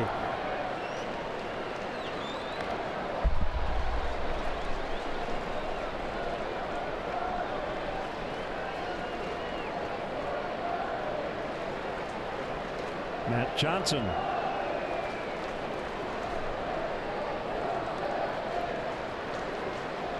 It's a double pepperoni.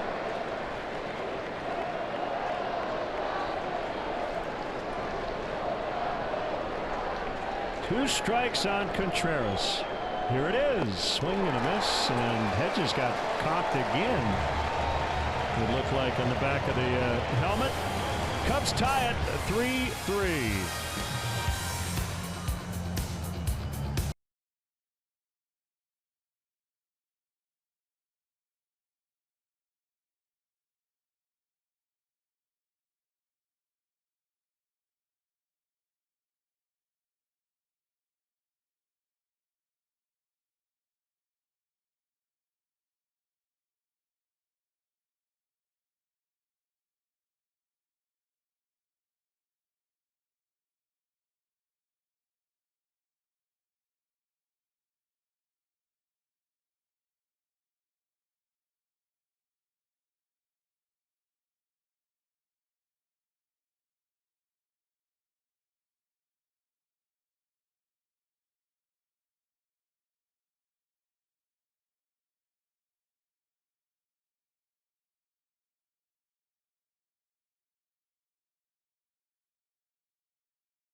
Three Cubs and Padres, bottom of the fifth. 2-3-4 for the home team. Aswahe, the left-handed batting second baseman. 1 for 2 with a single and a fly to center.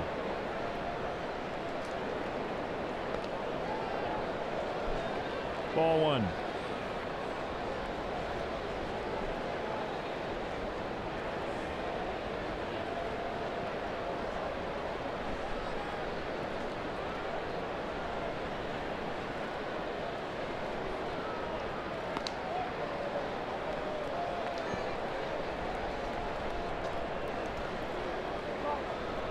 Calm night. 74 degrees at first pitch.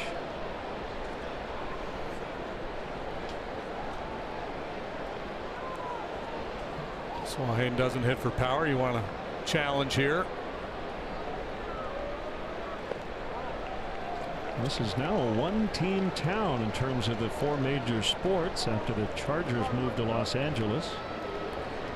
Yeah, you would think that would bode well for the Padres in terms of all the corporate sponsorships and things of that nature. That is a leadoff walk.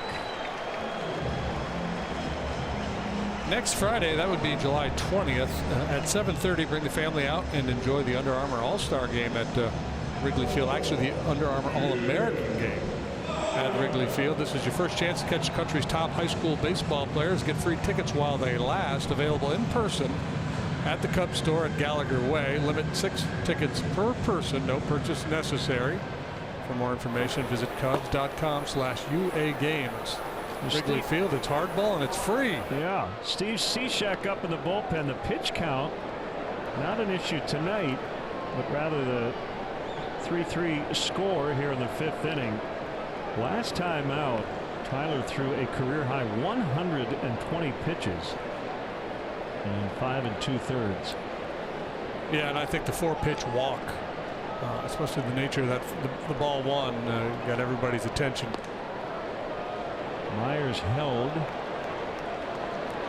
So things can kind of go south in a hurry at times for Tyler. Here's the spray chart on Myers.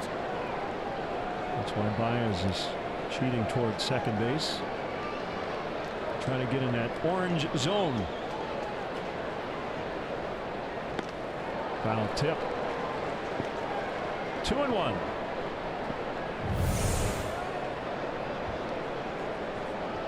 Again, the go-to pitch when he needs to find the zone is the cutter.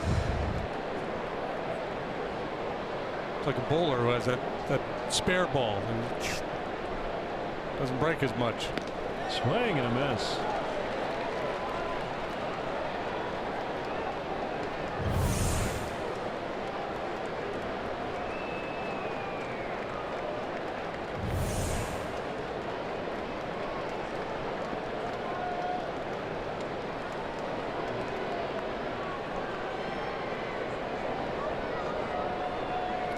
Schwahe has no stolen bases in 150 major league games. Smallish utility man, you'd think he'd have some stolen base speed.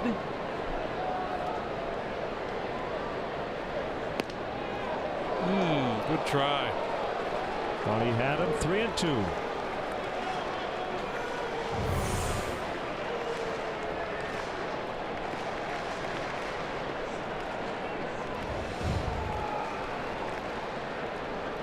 So action time here. Possibly we'll see what Andy Green has in mind. Chatwood looking to make a pitch. Hosmer on deck.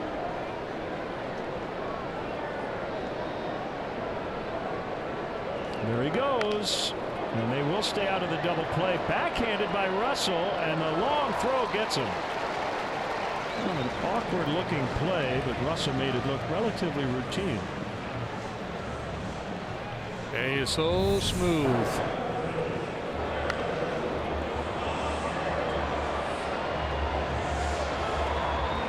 Baseball Reference keeps his stat, the defensive runs saved. He's tops in the National League.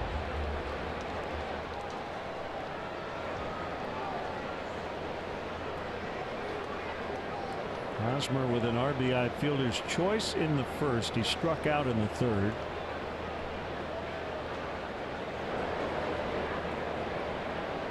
Just 3 out of his last 43. Slicing drive to left is foul. Eric is from Florida originally. 3rd overall pick in the first round in 08 by Kansas City. 7 years with the Royals. 5 times he appeared in over 150 games. World Series ring in 15. An All-Star and the All-Star MVP in 2016, a game that was played in this ballpark. 4 Gold Gloves. He won the Silver Slugger last year.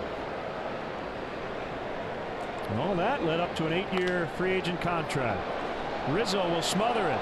Chatwood at the bag. They got him. Runner at third, 2 outs. So Like a nice play Anthony has made out there tonight.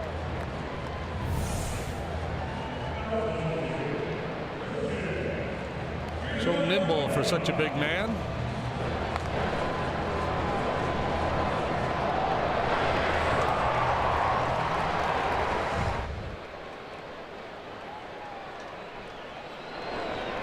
And I say this at the risk of the next ground ball to the first baseman, but Cubs pitchers have been really good this year covering the bag. Has there been one or two pitchers who've not covered first? I honestly don't know. I don't remember one. It feels like every year you have several situations where the pitcher is a spectator. I think there's been a couple times where they've been a little late getting over because they assume it's going to be a 4-3 put out, and Anthony will range to his right, and all of a sudden they're like, uh-oh, I got to be the guy.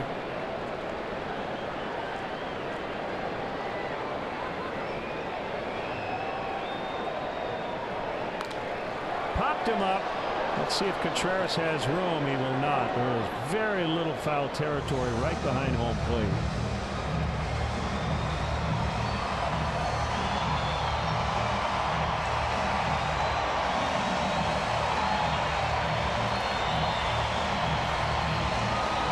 Well, they got the get loud meter going on the scoreboard. Let's get everybody worked up.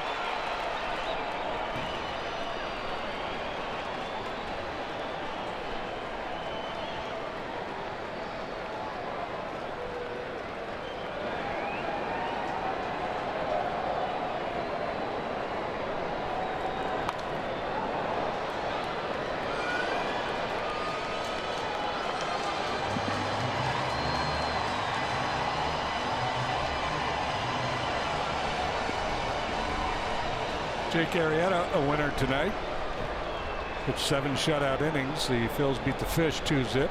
Jake is now 7-6. Good race over in the East. Phillies and Braves currently. Nationals still just hanging around near that 500 mark. 1-2. Villanueva strikes out, and Chatwood gets out of it. Runner stranded at third. And at the end of 5 from San Diego, we stay tied at 3.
Verizon has the projected starters for the rest of the weekend as we're underway here in the 6th.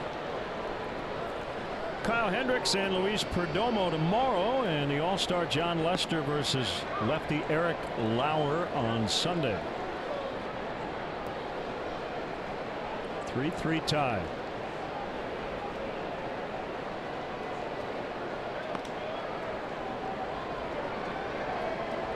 They looked at single digit. Digging it. Yeah. Number 3. Sure. Darryl LaMonica. Now 3-1. Is there a story behind him wearing number 3? Don't know. Has to be, right? Maybe he's Richard III. Now is the winter of my discontent. Or something like that. Leadoff walk. Hey, I want to give a shout out to our good friend and the longtime radio voice of the Padres, Ted Leitner, who recently missed 3.5 weeks. They found a tumor in his kidney, and his doctor said, when they looked at the picture of it, he said, I've never seen a tumor this big that isn't cancerous. That's scary. They took out the entire kidney and eventually told him it was benign. The tumor was benign, and Ted's back to work. And wonderful news. Yeah, and his first game back here, he got a big standing ovation, and we were joking about how you only find out how beloved you are after you've passed, right? It's usually your funeral where everyone says he was such a great guy. And Ted's still here, so I guess the good news is he found out how beloved he is here, and he's feeling great. And that was a very scary situation, but great to see him back in the booth.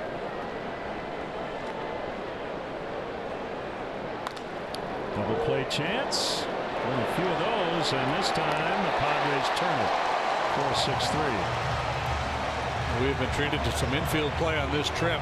Baez and Russell and Crawford and Galvis. A lot of ground ball pitchers too, so there's been plenty of action.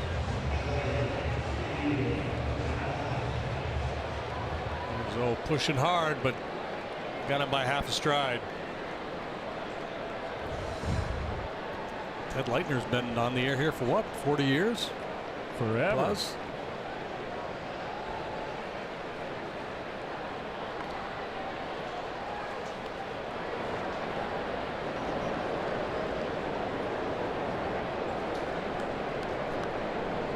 Kyle Schwarber's out on deck to bat for Tyler Chatwood. Should have reach.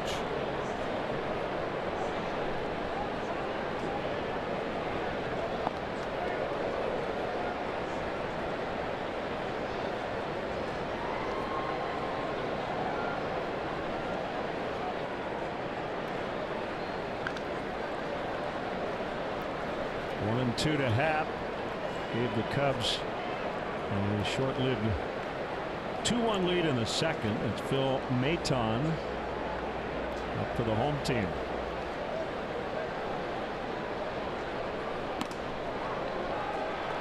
Called strike 3. We go to the bottom of the 6th, tied at 3.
next Friday as they take on the Cardinals. Coverage from Wrigley Field begins at 12:30 with Cubs pregame live, or you can stream the game live on the NBC Sports app.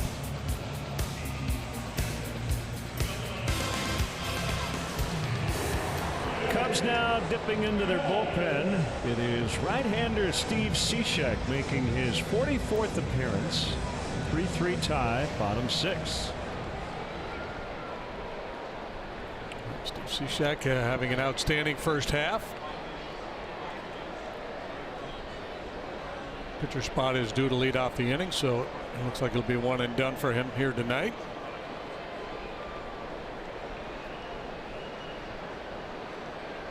And former Philly Freddie Galvis. Former Philly Freddie.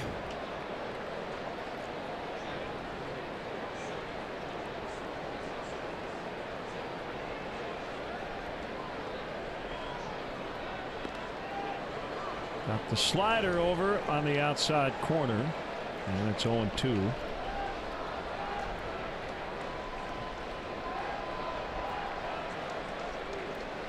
The chase up. Whoop. Blowout there for Steve. Chatwood, 5 innings, 5 hits, 3 runs. They were earned. 3 walks, 2 punch outs. 74 pitches, 46 strikes. He threw strike 1 to 15 of 23.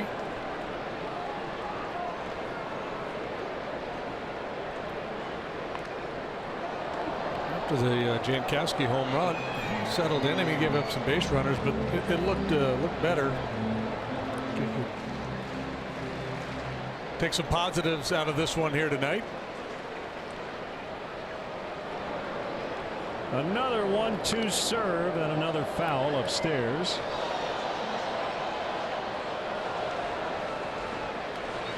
Astros shut out Detroit tonight 3-0 behind Dallas Keuchel, and beat his former teammate Mike Fiers. See where Charlie Morton just got added to the American League All-Star squad. So Verlander, Morton, I'm assuming Garrett Cole as well.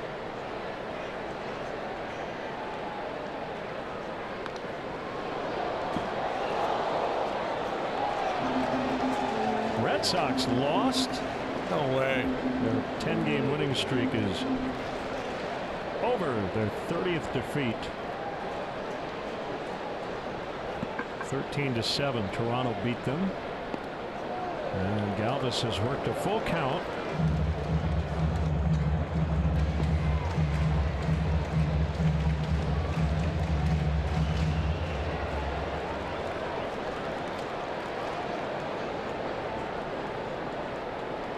Swing and a miss on the slider for the first out. On Monday, July 23rd, Cubs play the Diamondbacks. First pitch 7:05, and up to the first 10,000 early arriving fans will take home a Javier Baez bobblehead presented by Garrett Popcorn Shops. A good selection of tickets are still available for this one. Visit Cubs.com to get the seats you want and take home that coveted Baez bobblehead. 0-1 on Margot. So the Astros have a major league leading 6 All-Stars: Verlander, Cole, Morton, Altuve, Springer, Bregman, and A.J. Hinch is also managing the team. I also saw Rich Dower will be on A.J. Hinch's staff, which is pretty cool. He had rushed to the hospital right after their World Series parade due to a blood clot in his brain. Nationals manager Dave Martinez will be on the NL staff. Baez out into shallow right, makes the catch. Margot is out.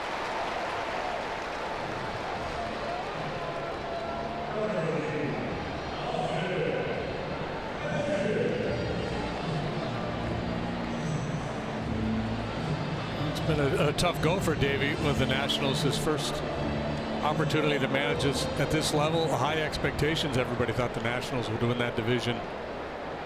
fairly easily. That obviously has not been the case. They got beat by the Mets tonight, so they're back to 500 are the Nats. Mets beat them 4-2. So they fall 6.5 games behind the Phils.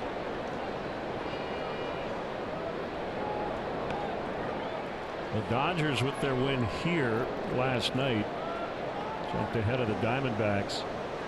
And even when they were, what, 10 games under 500, we still felt the Dodgers were probably the team to beat in the West.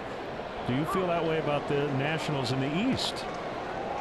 No, I don't. I did for the longest time, but I think the Phillies and Braves have proven themselves to be good clubs. Not teams that they got off to a great start. I think they've just proven to be good teams. We'll see what happens with the trade deadline if they manage to get a little better.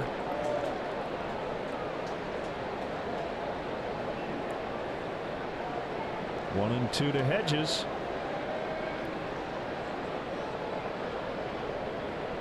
Way outside on a slider.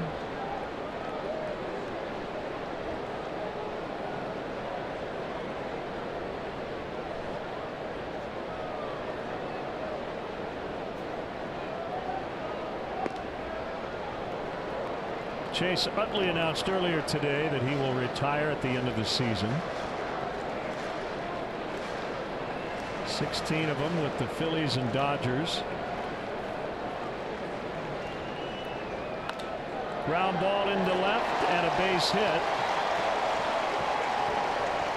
So Hedges with his second hit, and Franmil Reyes will bat for Richard.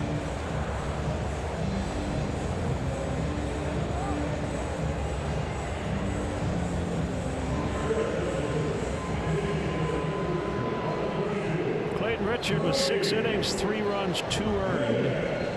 He walked 5, struck out 4. So this game will be decided by the bullpens. Reyes earlier this year made his big league debut after just murdering AAA pitching. He is a big man, 6'5", 275.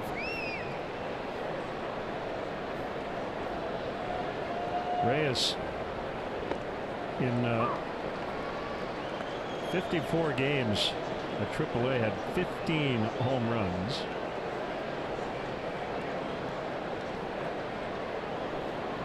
He got 6 home runs and 95 at bats here.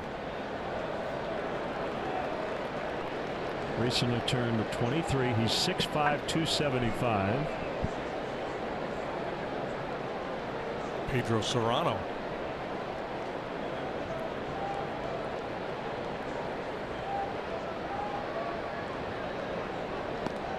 He was a little late. Now 2-2 on him.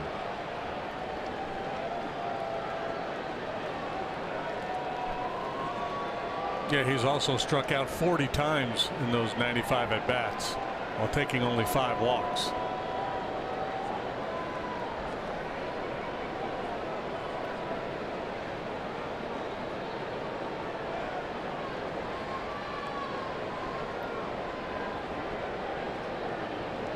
Swing and a miss to end the Padres' 6th. We go to the 7th. 3-3.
Cubs items. This week's auction includes game-used items from the 4th of July game. Go to Cubs.com/authentics. Before Sunday night at 8 p.m. to place your bid, the Cubs will donate net proceeds from the sale of Cubs Authentics to Cubs charities. Phil Maton, who lives in Chatham, Illinois, and got his first major league win against the Cubs at Wrigley Field last June 21st. Had real good numbers down at AAA and outstanding numbers at the big league level this year. He throws fastballs and sliders. A lot of sliders. Kyle Schwarber off the bench, pinch hitting. Not an all-star, but he will participate along with Javier Baez in the home run derby Monday night.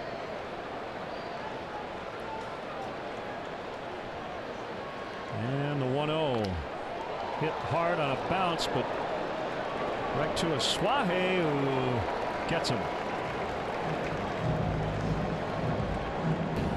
JD now will break down the brackets. Bracketology. Let's see. Schwarber's up against Bregman. Kyle's going to outdistance him. I know that much. Javi's up against Max Muncy. I heard somebody talking about the kind of the strategy. I guess you can't throw the pitch until the ball lands, and there's a timing component. I don't know. I know they get a timeout. You're better off hitting line drive home runs than towering home runs because they take longer to land. So nobody's that good, are they? Well, if you want to win the whole thing. But there's bonus points for long home runs. I know that. Yeah. If you hit it 440, you get bonus points. See, and we need to have a line drive the opposite way contest now, because we're talking about all the shifting and how to beat the shift. Rizzo goes the other way, and this ball will get down. Myers will collect it on the warning track, and Anthony, after snapping an 0 for 21, is 2 for 2. Yeah, line drive out towards right center for a base hit last time, and now he carves one the other way for a 2-base hit.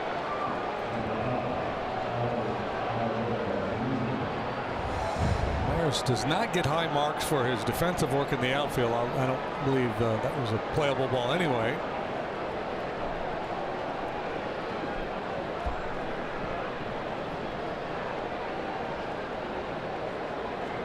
Chance to take a lead here, top of the 7th.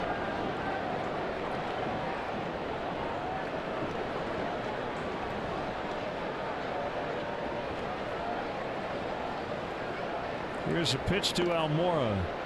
Breaking ball for a strike. Action in both bullpens. Wilson is up for the Cubs. That's Craig Lefferts up in the Padre bullpen. No, it's Kirby Yates. Well, he's a good one. Lefferts was a lefty. Yeah, just the brown. I saw the brown and just thinking about. Remember the sprint he used to do? Yeah. Kind of like Jared Hughes.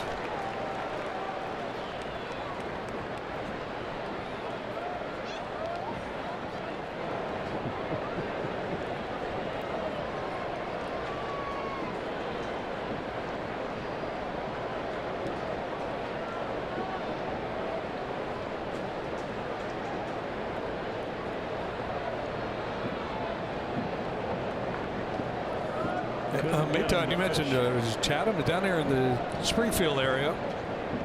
Same high school as Jason Worth.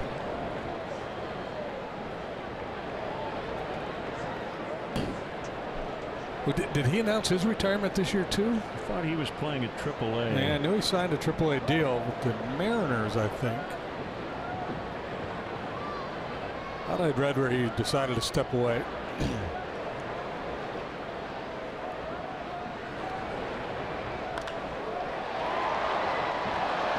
Bounce. Galvis will throw to first.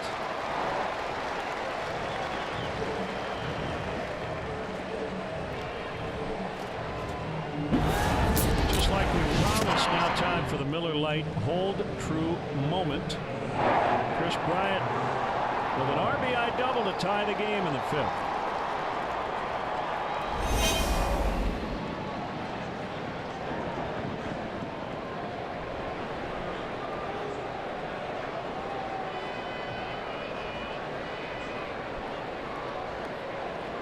Go, Chris, go.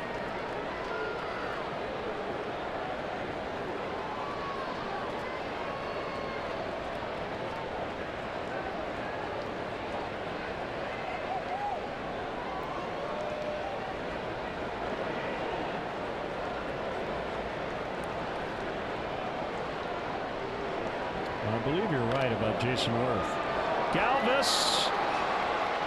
That's a pretty dandy play by Freddie Galvis. And the Cubs do not score. Stretch time, it's 3-3.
Under the video board, this private porch offers a unique view of the game with both sunny and shaded areas available in 50 to 100 blocks with unlimited beverages and access 2 hours prior to first pitch.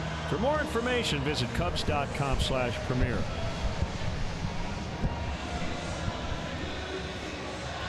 Here's Justin Wilson, a hard-throwing lefty. 3-3 tie in the 7th. When we came back from break, we had a shot. I think the fans out in the left. Yeah. I believe we saw Harry the Heckler, who has been a mainstay here going back to the days over at Qualcomm Stadium. I remember talking to Todd Hollingsworth about Harry and said he was kind of a fun heckler. He was not I'm not vicious. familiar with Harry's work. Yeah. You might, if we get another shot of him, you might recognize him.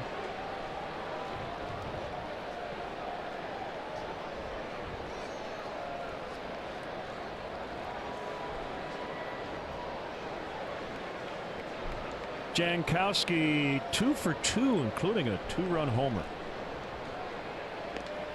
And takes a strike. Does this guy look familiar? There he is. See, I think he's working on Almora right now. I'm not sure what jersey he's wearing. Maybe like an old Pacific Coast League San Diego jersey. He looks familiar in that he looks like a character actor.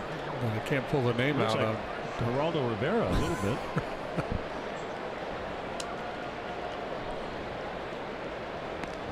See you later.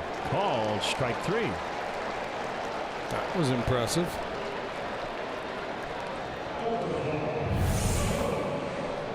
Right over the top and just drives that good heater to the inside corner.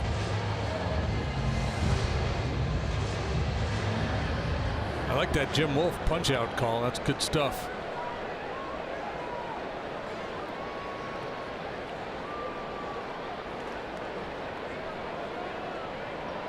A Suaje, little humpback liner into right, and he's been on now 3 different times.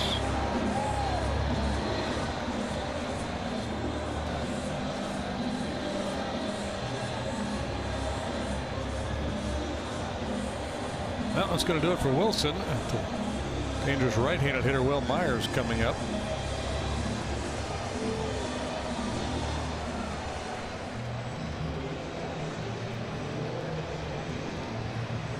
Pitching change, 7th inning. We'll be right back.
It's the BioFreeze called it a pin. Official external pain relief of the Chicago Cubs. Carl Edwards Jr.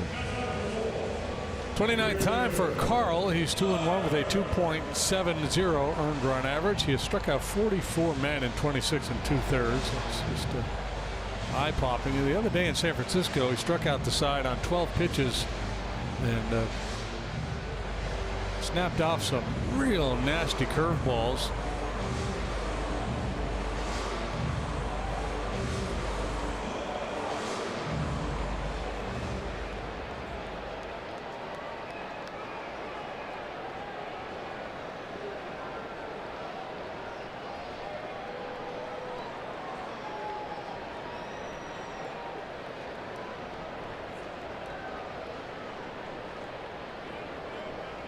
Runner at first, 1 out. Edwards and Myers. And the pitch. Up and in a little bit. And Suaje back to first in time. Hey, you mentioned Suaje not a base stealer, and he wasn't taking a very aggressive lead.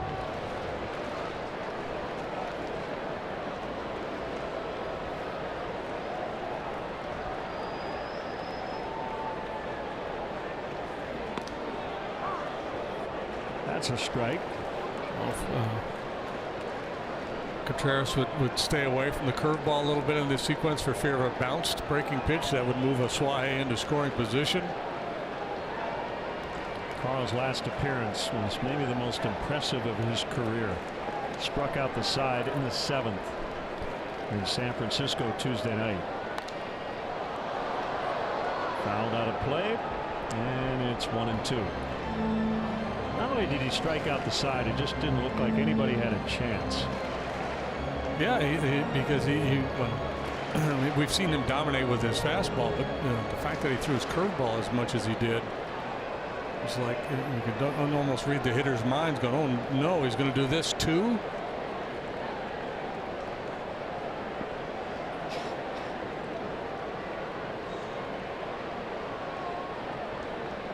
Go ahead, trust it. Lift it up a little bit.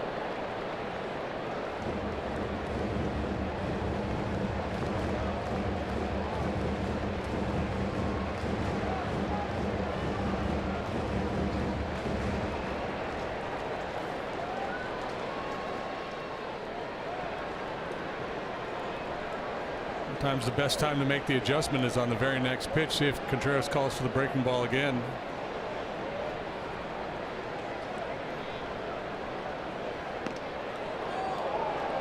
Just outside of the curveball.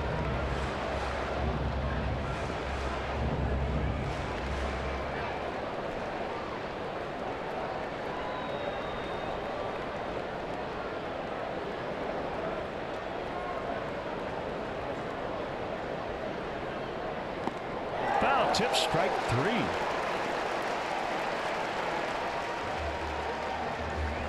That'll bring up Hosmer with 2 gone.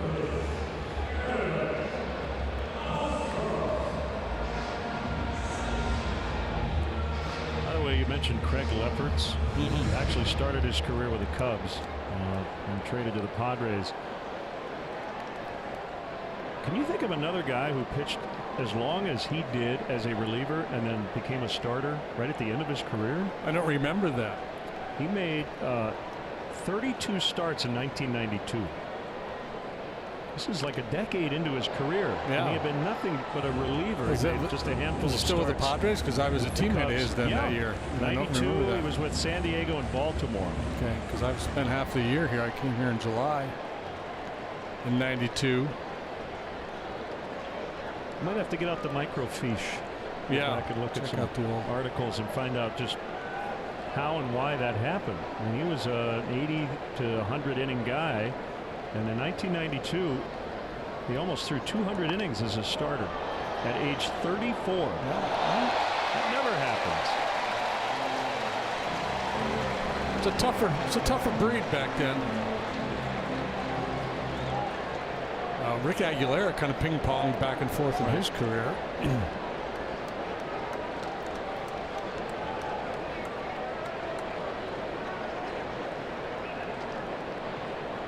2 strikes to Hosmer. 3-3, 7th inning. Here it comes, and he got a piece of it.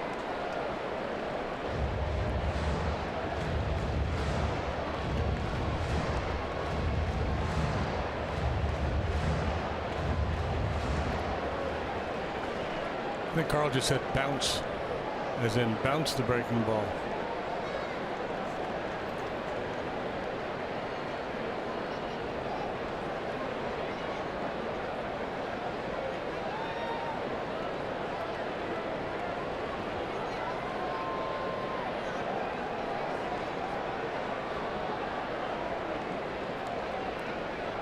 Runner goes, swing and a miss, inning over. We go to the 8th. 3-3 from San Diego.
Watch every out-of-market regular season game live or on demand.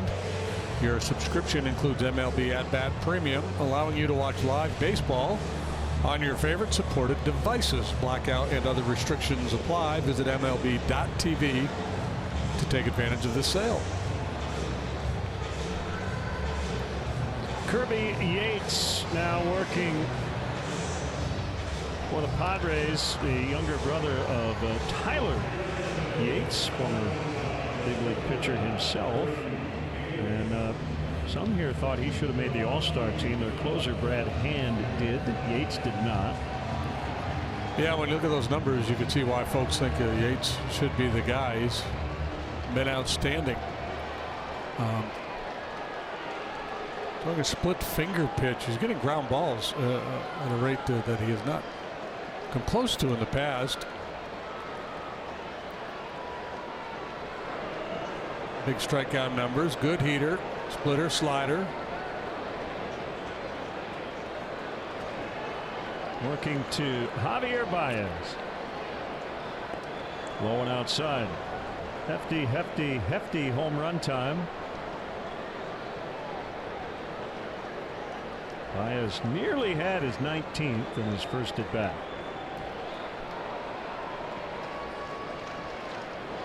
Cubs have already played 2 games in extras on this trip, losing both 2-1 Monday night and 11 in San Francisco, and then 5-4 in 13 on Wednesday. Their win was a 2-0 decision Tuesday night behind Jose Quintana. And we are in the 8th, tied at 3 tonight. 2-1. 35 2/3 innings for Yates. He's faced 142 batters. He's allowed just 1 home run.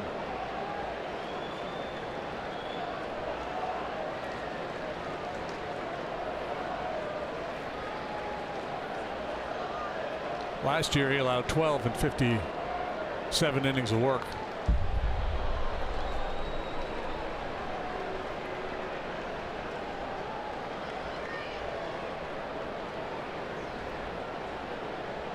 $38,988 packed into Petco Park this evening.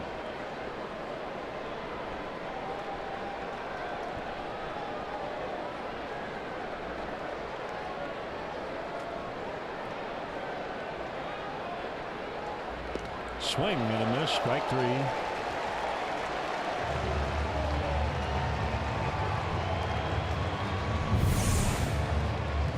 Fourth best bullpen ERA in the National League. So this is where the Padres get tough. You know, their starters are scuffling for the most part offensively. They're at the bottom of the pack in just about every category.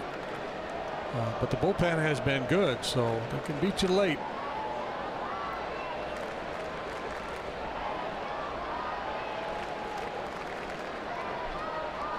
Contreras has struck out twice, walked once, and missed the sinker. Padres bullpen has converted 76% of their save opportunities. That's second best in the league, trailing only the Nationals. And that includes any game in which there was a save, not just a closer, but got it. Yeah. Yep.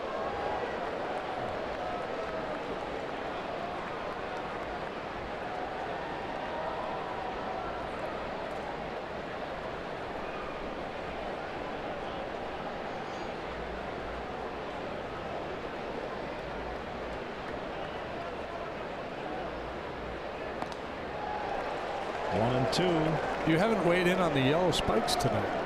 On the what? The gold spikes that some of these guys are wearing. Well, I love the look. I think the Padres should do this all the time.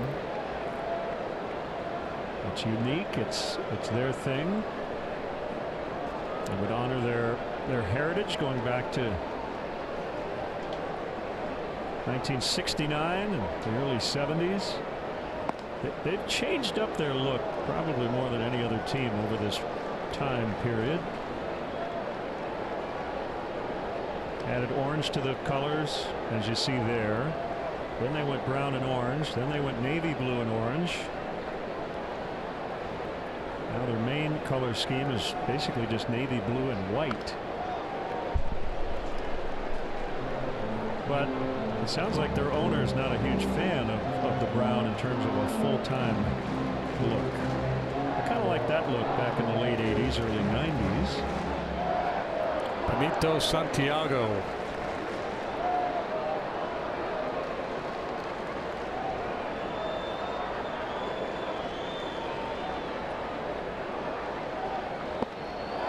Contreras strikes out. Two down here in the Cubs 8th, and it will bring up Addison Russell.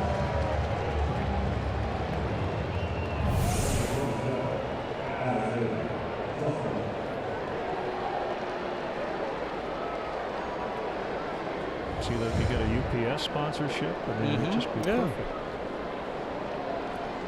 Russell's walked twice, scored once, and his other try, he flied to right. Yeah, we were talking in San Francisco that they should have a little trolley car to bring their guys out of the bullpen. You could have a little UPS truck here flying out of the pen with a reliever in it. Yeah. Making the delivery. I mean, it's a slam dunk. Finally, somebody put a ball in play after 4 consecutive strikeouts. Edwards and Yates. Bottom 8, 3-3.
Joliet, Mark Grant,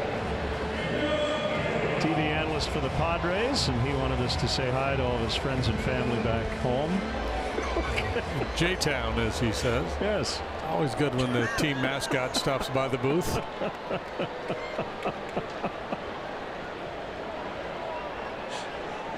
Always good to see Mud. Kind of a reluctant hug there, JD. Being away with swings and misses.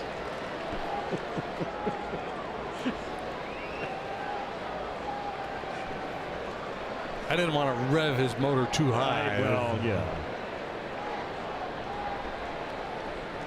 Edwards struck out Myers and Hosmer in the 7th. Now facing Christian Villanueva.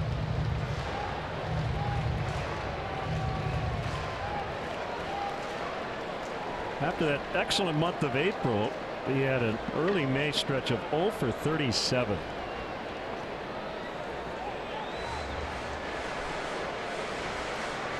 Tough league.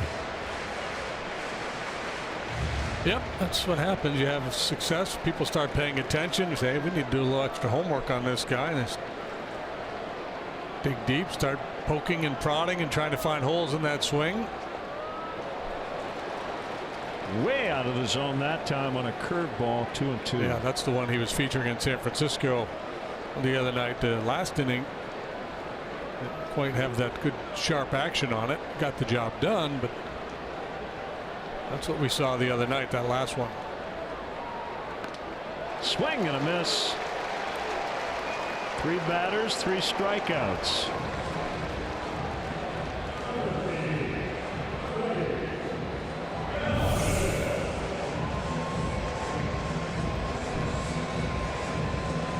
Man, this has been impressive work. On this road trip, Edwards has faced 6 and struck out all of them. Brad Hand The left-hander up, their closer, their all-star. Galvis 0 for 3.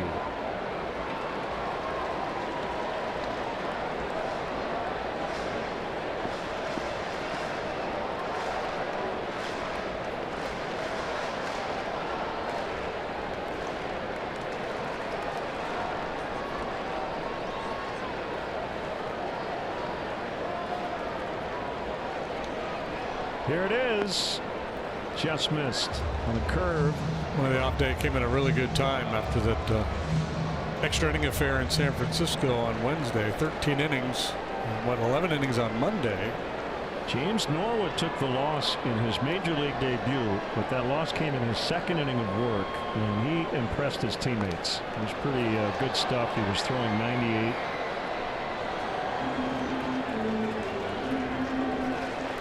Still on the roster. Luke Farrell went back to Iowa when Brian Dunsing was activated off the DL.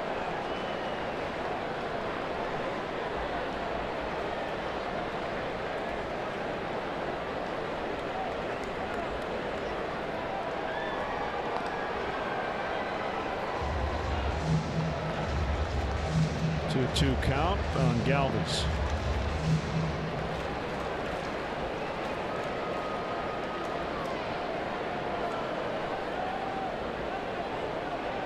A string bean slinger. Oh, that curveball. Wow. It's illegal, man.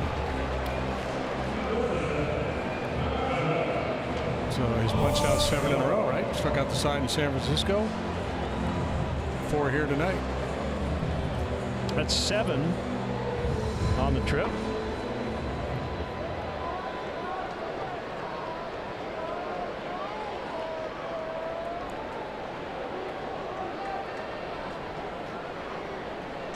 Margot, the center fielder. Curve, strike. Yeah, I'm sure he's got all these clubs just scrambling, changing their scouting report. Any of the advanced scouts that are here tonight watching the game from behind home plate. I mean, he's always had a good curveball, but the amount that he is using it here in his last 2 or 3 appearances are way beyond what we normally see.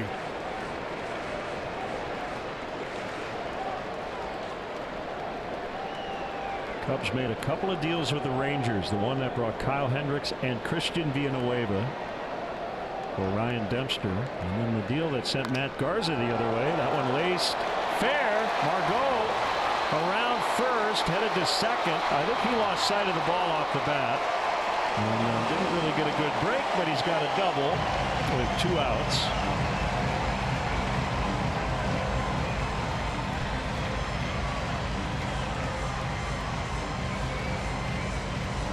It's amazing how, you know, pitcher dominating, striking everybody out, and then one swing of the bat, and all of a sudden you're in jeopardy. With the man in scoring position, tie game, bottom of the 8th. Margot slashes this one into the right field corner. Zobrist got on it in a hurry.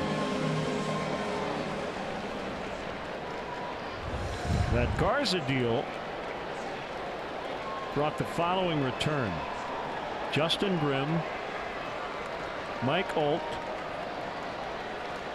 Carl Edwards Jr. and Neil Ramirez. All 4 ended up with big league time as Cubs.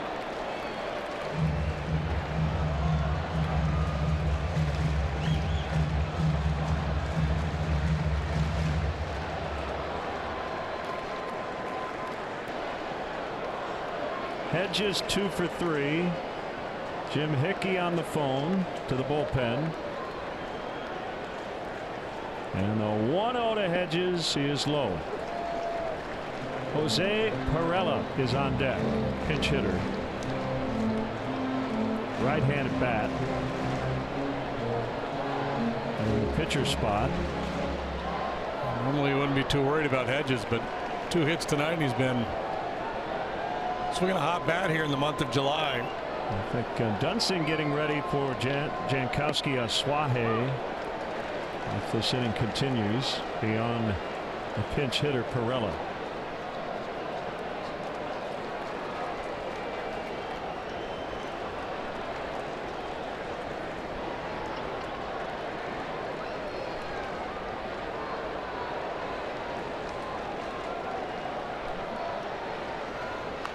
Fouled back. He had a good rip at that pitch. And fortunately for Carl, it was a little bit off the outside. And it's 2-2.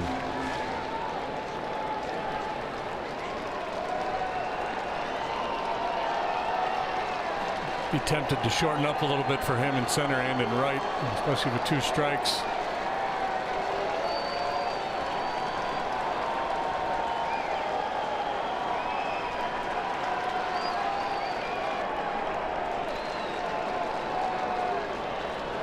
Padres haven't scored since the 2nd. Cubs tied it in the 5th on a Chris Bryant RBI double.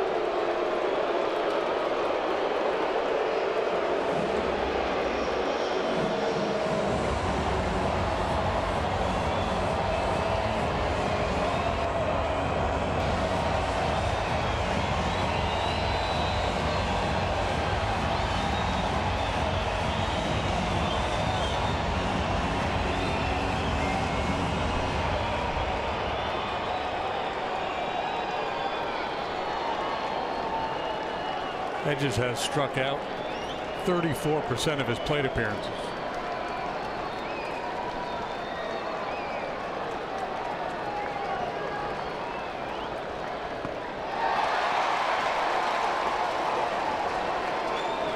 Contreras could not hang on, so it's a foul ball. Still 2-2. This curveball kind of floated up there. Oh, so close.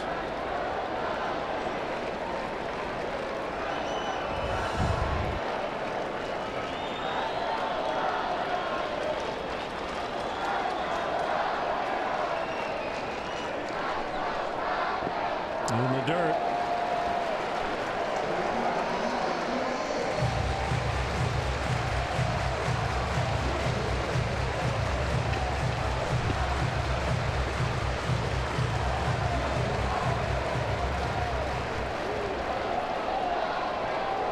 This outing will probably take him off the card for tomorrow night. This next pitch will be number 30.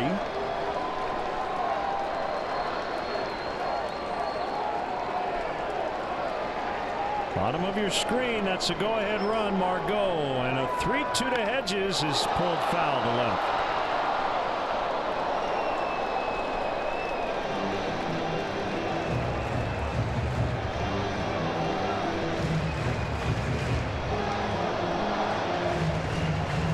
The thing you have to guard against here, you throw a lot of pitches to one guy. You want to ultimately win that battle, and sometimes you get a little fatigued and you get a little lazy and lay it over the plate. You got a base open. You don't have to give in here.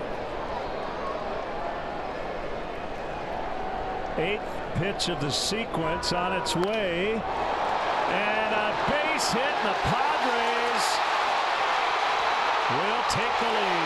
Throw to second, hits the runner. 4-3 San Diego. Austin Hedges with his 3rd consecutive hit. That's, I don't know if it would have made a difference, but that's what I was talking about. I said I think it makes sense to shorten up at center and in right. Edwards, so many pitches are moving away from right-handed hitters, especially with 2 strikes. You're not likely to get real good contact. This one right off the end of the bat, a little flare. Bounces in front of Zoe, and boy, amazing how things go down in this game. 4 consecutive strikeouts for Edwards, and you're thinking they got no chance. And Margot with the outfield double. Hedges with his 3rd hit of the night. Padres now in a very commanding position. Hedges came in at 224, but now well over 400 here to start the month of July. So Edwards, who had just dominated, back-to-back hits allowed, and the Cubs trail by a run in the 8th.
pen, just off the DL.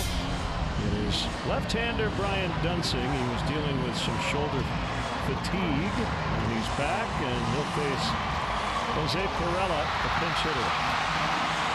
Yeah, for the longest time, Brian really having a heck of a year, and then over a stretch of the last couple of weeks before going on the DL, he really got knocked around in that ERA up to 6.92 now. So time to rest up, get healthy, and get back after it. CJ not real happy. They intentionally walked Pirela, and that'll set up a matchup with Jankowski, so it'll be a left-left battle here. Now the Cubs will have to get it done against the all-star closer in the ninth, Brad Hand.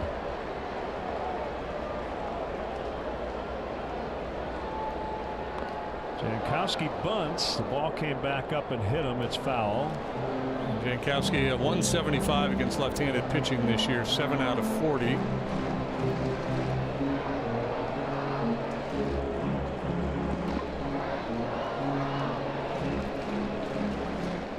Hand, by the way, is 24 out of 28 in save chances.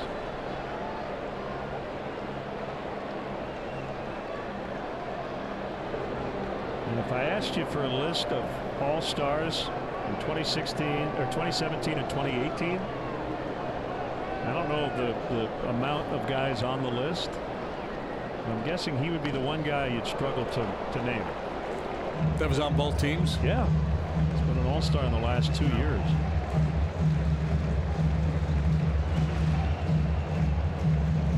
Well, it seems to happen a fair bit, right? When team that does, you have to have one from every team, and then there might not be a deserving guy, and can always closers rack up saves. Even if they're not having great years, they rack up a lot of saves, and you can justify. And I'm not saying he's not worthy or deserving. 0-2, knocked down by Contreras. I love the fact that Brad Hand and Hall of Famer Raleigh Fingers both pitched for the Padres.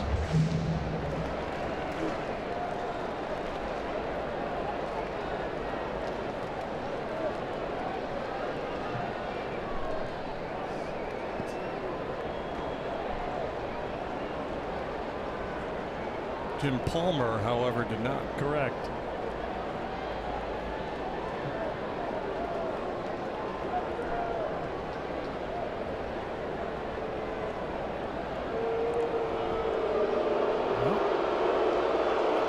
Get together, make sure you're on the same page. This is a big pitch here. 1 and 2.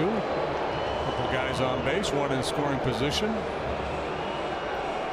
Felipe Vasquez of the Pirates, I believe, is their only all-star representative.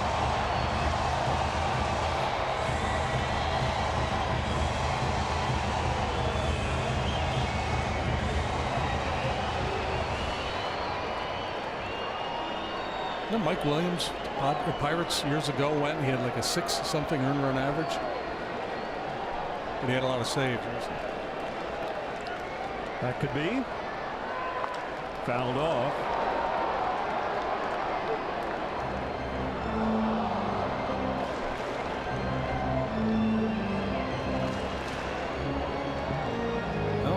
Zobrist Happ, pinch hitter for the Cubs in the ninth.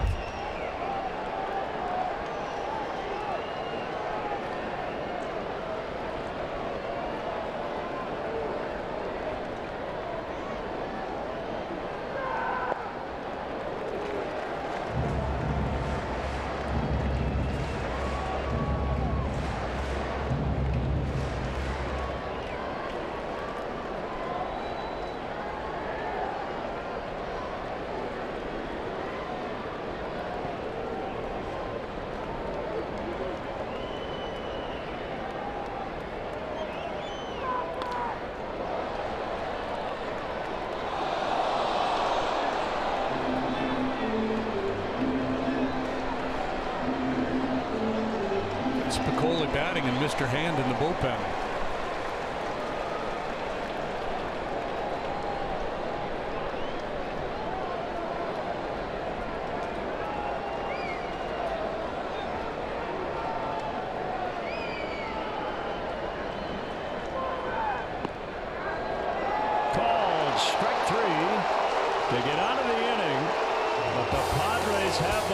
as we head to the ninth. It's 4-3.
Beverage Depot, Austin Hedges not having a very good offensive season, but very good here to start July, and 3 hits tonight, including the go-ahead RBI single. Vinny's is the official champagne provider of the Chicago Cubs. Ben Zobrist will bat right-handed against the all-star closer Brad Hand. He throws more sliders than fastballs. Not many guys do that. It's a dominant pitch for him. He does have a good heater.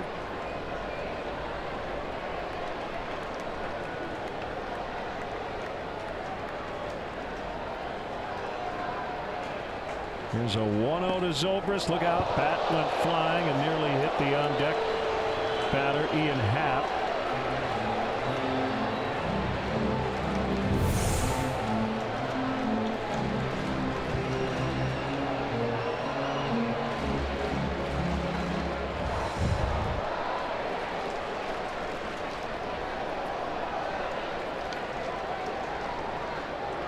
Getting to be a habit.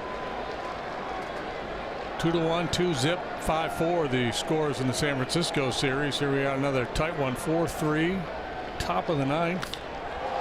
Deep to left and caught. Will Myers on the warning track.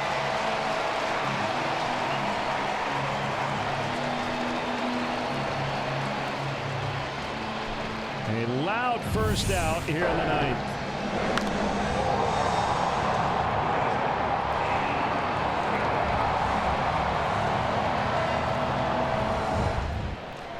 Here's Happ, and on deck now Victor Caratini, the switch hitter. So having Hand be a left-handed closer, neutralizing Tommy La Stella here tonight. Will typically be used at some point in a real tight game.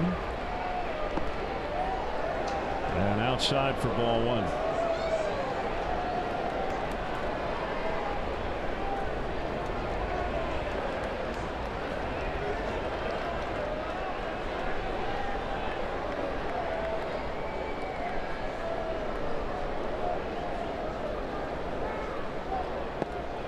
Kind of an interesting little leg kick, doesn't he?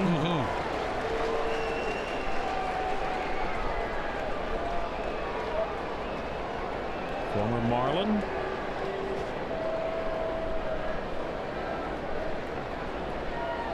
Minnesota native Brad Hand. A 6'3" lefty on a 1-1. It's a strike.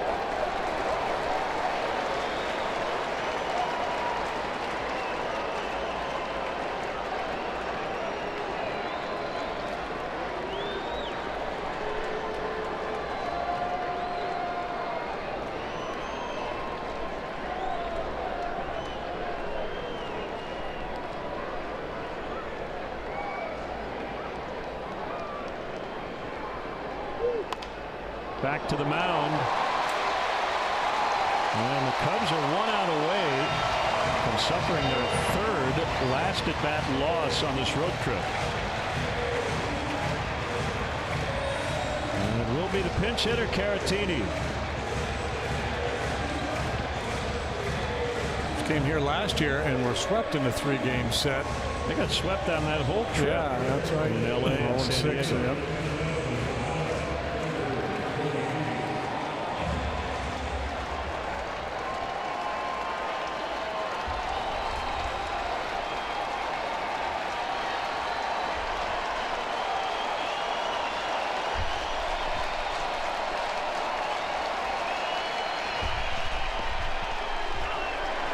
Very loud partisan crowd here tonight. Fans of both teams really making a ton of noise.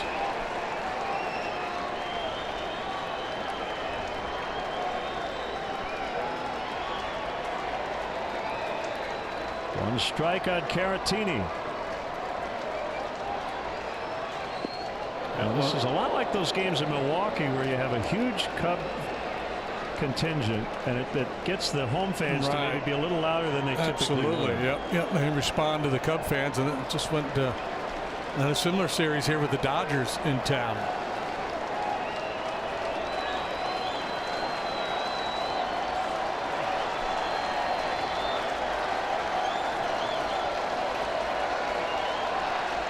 Those two not making any noise. Here's a 1-1. No swing. 2-1.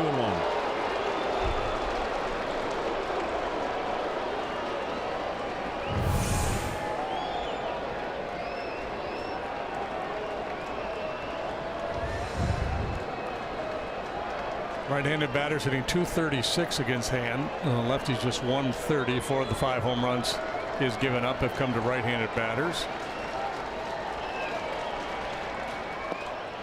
3-1. Rizzo would bat next.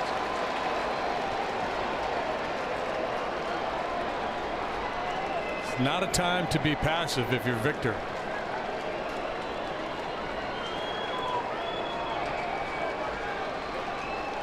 Looking to do some damage here on 3-1. He got hit. That was damage.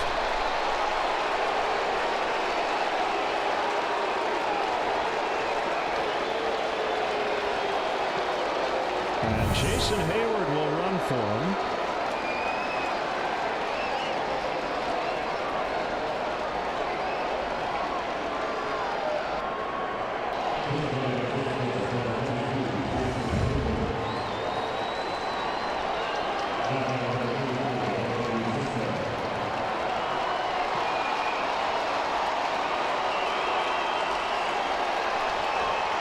Well, Anthony with hits his last 2 times up. Solid single, opposite field double into the left field corner last time.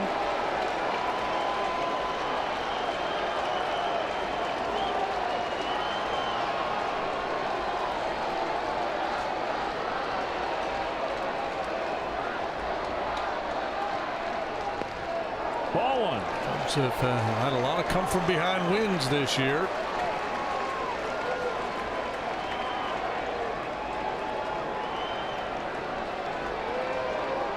Twice they have pulled it off when trailing entering the 9th.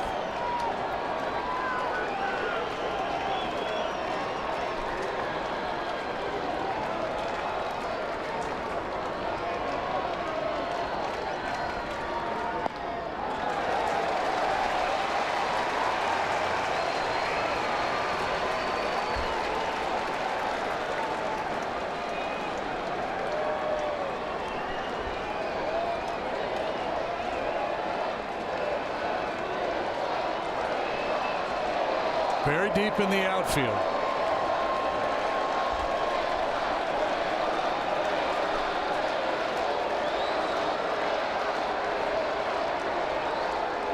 Pitch. It's a strike. 2-1.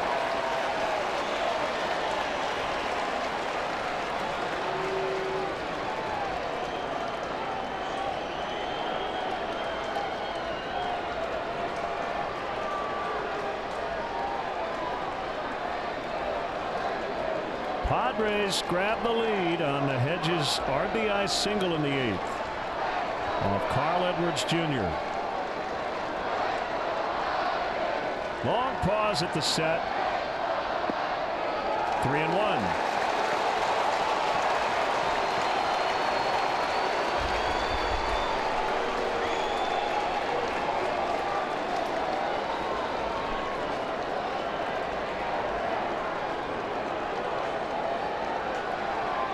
Bunch of nail biters on this road trip. All have been tight games.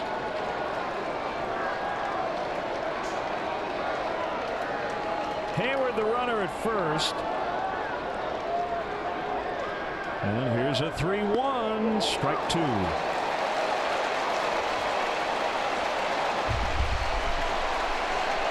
Identified as a slider, his breaking pitch, but he has the ability to shape it, make it a little bigger and softer. That one looks much more like a curveball.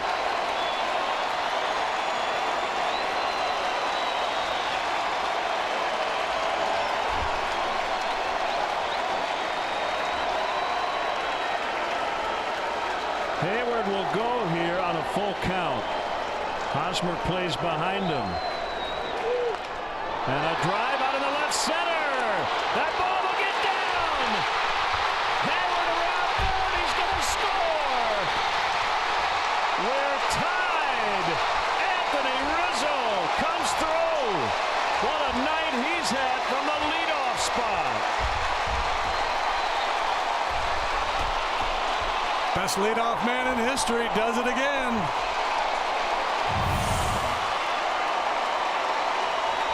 Down to the last strike, comes back with the breaking pitch. Oh man, that's good work. How many times have we seen him do that? Choke up, stay on it. Gets a tough left-hander, right it the other way.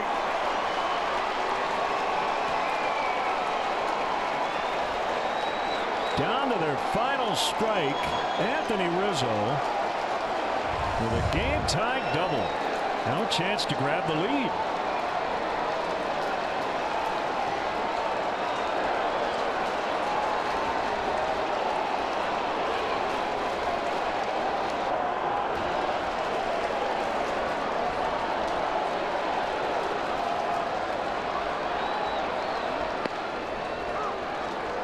Well, if we remain tied, it'll be Pedro Strop. Cubs score, it'll be Brandon Morrow. There they are.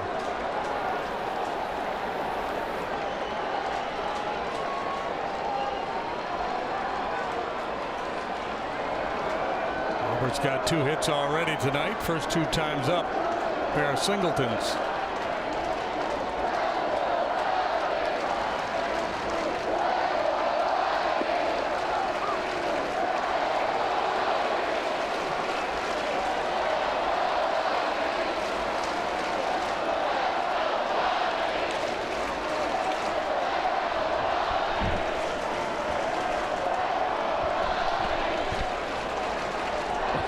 The atmosphere in this ballpark.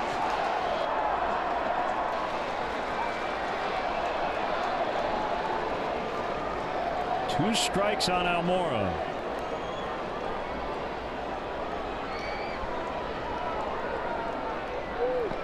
And he chased one in the dirt.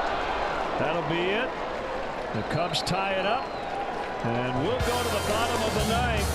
Cubs 4, Padres 4.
2 outs in the 9th inning. Vinny's Beverage Depot is the official champagne provider of the Chicago Cubs.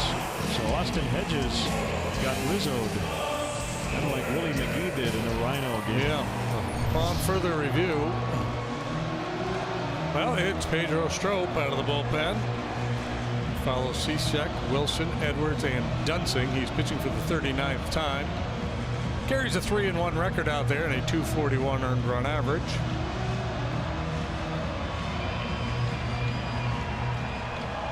Hayward playing right. Happ center.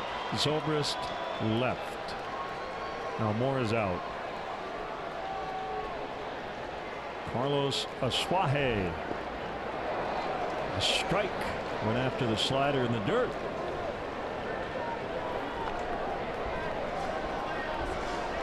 Cub fans didn't want to go to bed just yet.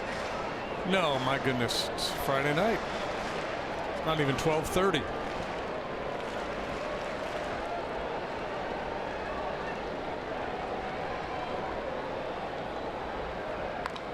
Pulled foul. It's 0-2. 2-3-4. Myers and Hosmer to follow here on the Padres night. It probably should go 13 innings on Friday the 13th. Cubs need to flip the script though on this road trip. They've already dropped a couple in extras. Yeah, Pedro gave up the game-winning hit in one of those in San Francisco. Bases loaded. A single by Sandoval. He was not charged with a loss there. His runners.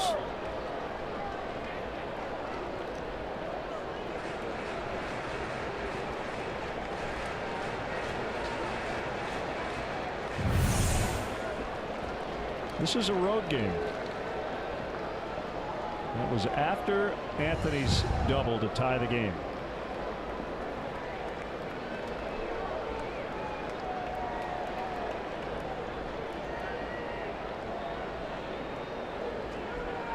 Swing and a miss. One away.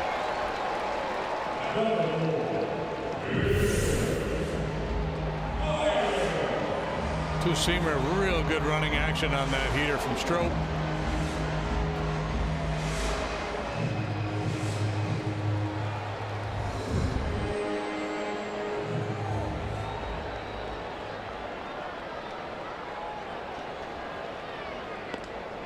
Cubs relievers since the 6th inning with 9 strikeouts.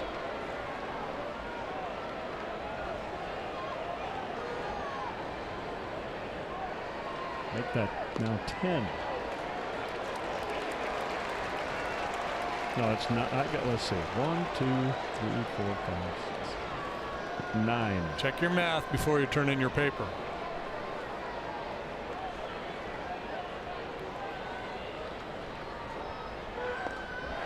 Swing and a miss. The last out by a Padre that wasn't a strikeout was Margot with a ground out in the 6th off Cishek. 2 down. Here's Hosmer. Slider, slider, cutter to get Myers.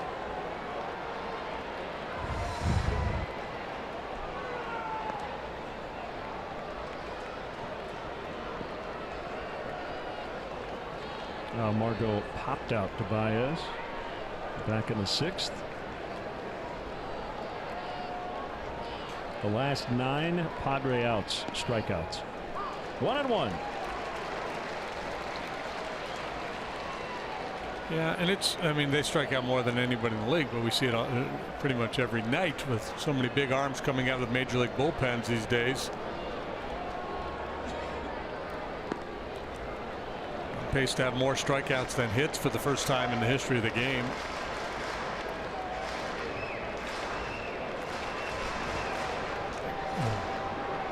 Obviously, the #1 reason is there's so much velocity, so much stuff in the game, but an unwillingness on the part of hitters too to change their approach, to try to shorten up. We talk a lot about a 2-strike approach, and I think against some of these bullpen arms, You've got to adopt that two-strike approach right from the get-go.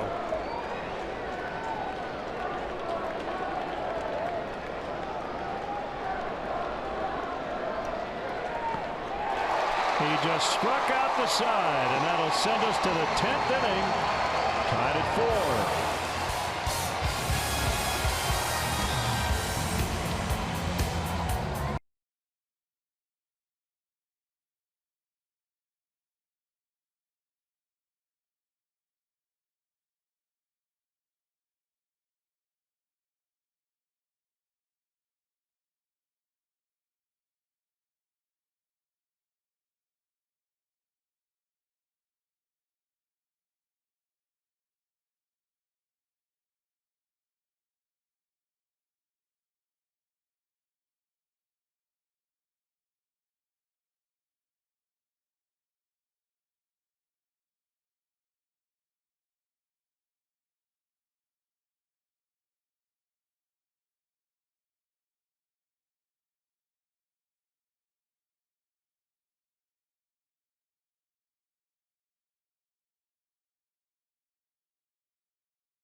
It's a rookie right-hander for the Padres here in the top half of the 10th.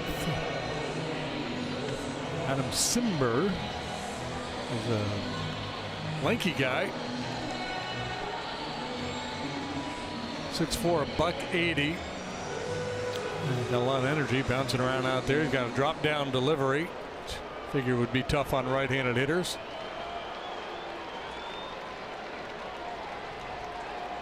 There's a lot of sinkers. And some sliders. Chris Bryant softly on the ground. Barehanded play. Villanueva, he got him. What a play by the Padres third baseman. Kind of had to sell out there on the bare hand and then make a nice throw, which he did. Throw Sales a little bit on him. Good footwork by Hosmer over there at first base, who's a Gold Glover, can really play the position. It's a big league play, man. We've seen some defense tonight. We've seen some outstanding infield play.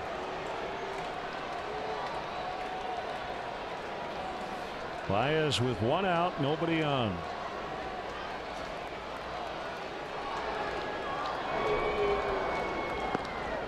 Simber slings it outside for ball one. Simber slings it somewhat like Cishek.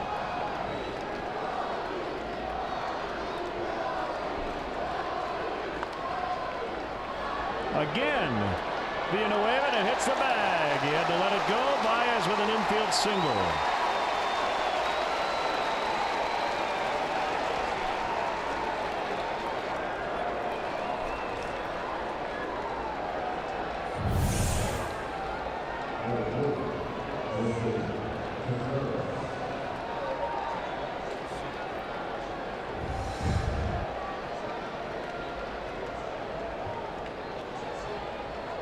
Bobby shaking his right leg as he heads back to first. Contreras, the batter, hasn't put a ball in play. 3 strikeouts and a walk.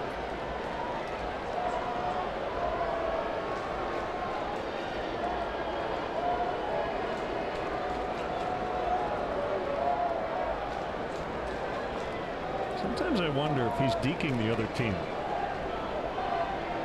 Shaking his foot over there, and then all of a sudden he steals second base. There he goes. And he's going to make it. The throw gets into center. And he's going to head to third. Go. There's a bobble. He's going to try to score. Throw to the plate. Mago. 5-4. I think the foot's okay. I think he cast another spell.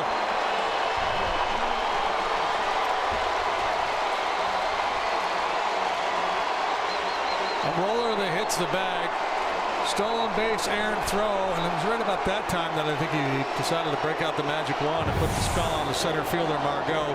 He mishandles, Baez scores. Unbelievable. Stolen base, E2, E8.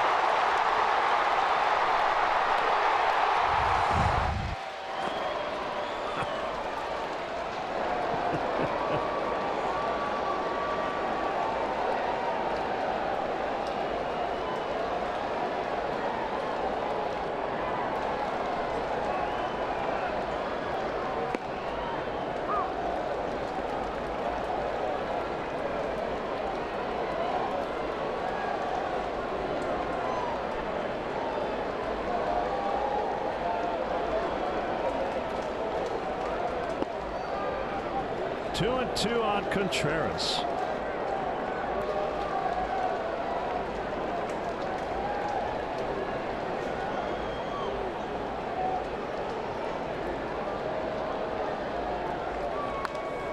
Shank foul.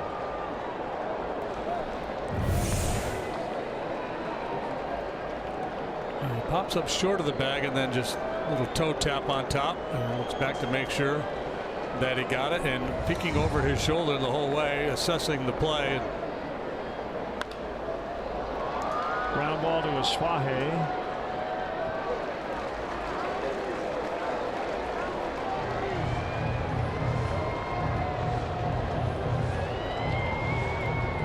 Now, I'm not saying he wasn't hurt, but watch this. Just kind of cautious, a little shake of the leg, make sure everything's okay. Next pitch, he goes first to home.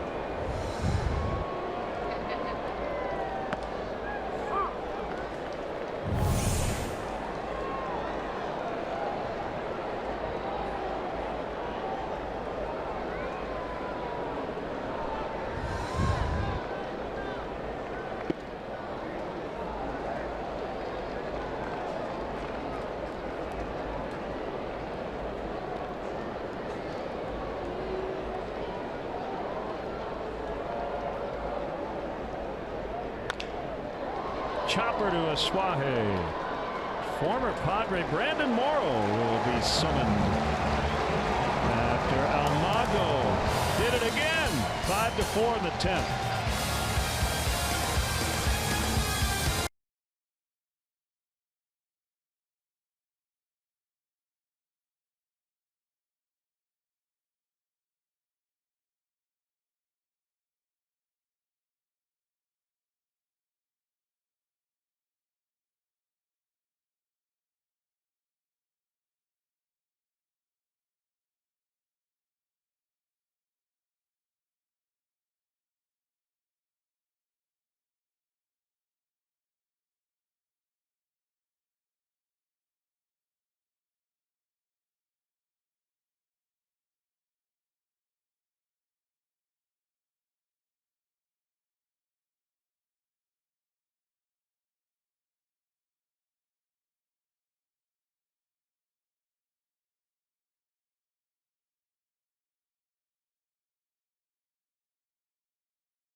And if they do it, they did it ultimately on an infield hit and a stolen base with 2 errors.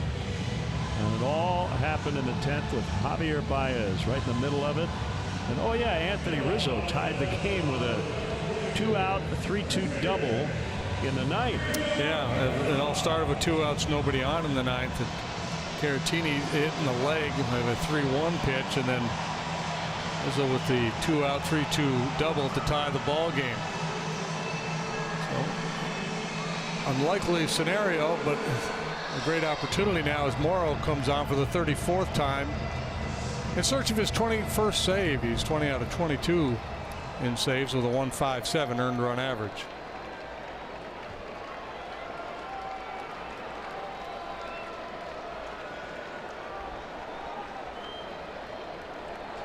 And that's the 4th time since Sunday we've seen a play that started at first base, should have ended probably at second, and the guy ended up going all the way to the plate. 1-0 on Villanueva.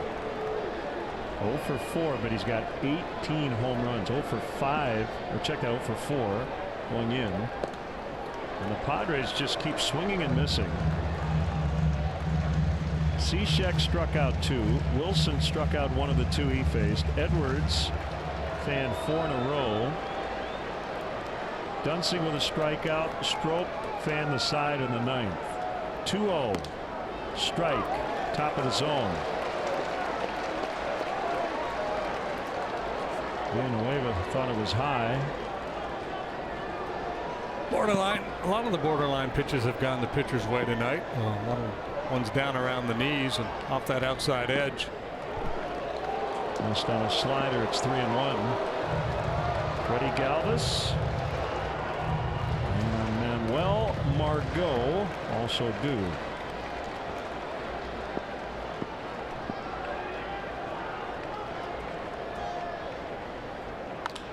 Base hit center field. Turned around 98.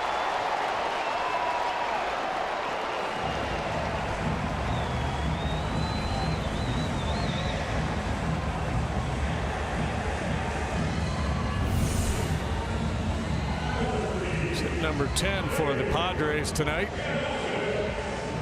Fastball ran right back over the heart of the plate, and Villanueva took advantage of it. Good solid single.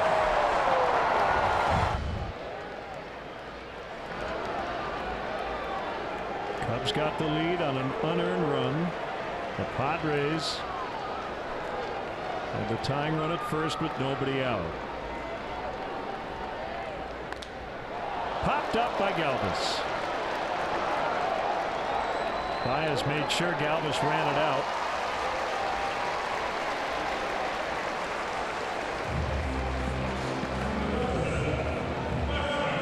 Brandon worked a scoreless inning Wednesday in the 13-inning loss in San Francisco. He's out of action the first 2 days there. Cubs taking a conservative approach with him. Last save opportunity came on the homestand against the Reds, and it got away from him. Duvall, I think, a home run. Cubs went on to win the ball game. Yep. Margot takes a strike.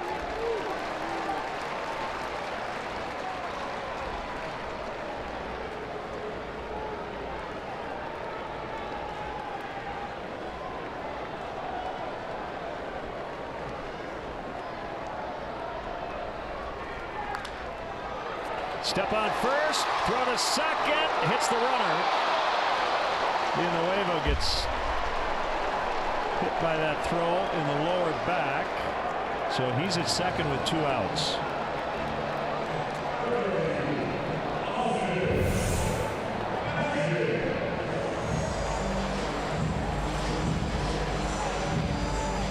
Anthony didn't really have time to step inside and create a better throwing angle there. Probably could have been a click faster, but probably was fearful of making an errant throw if he really hurried. Hedges And this spot in the 8th gave the Padres the lead. Strike one on a slider.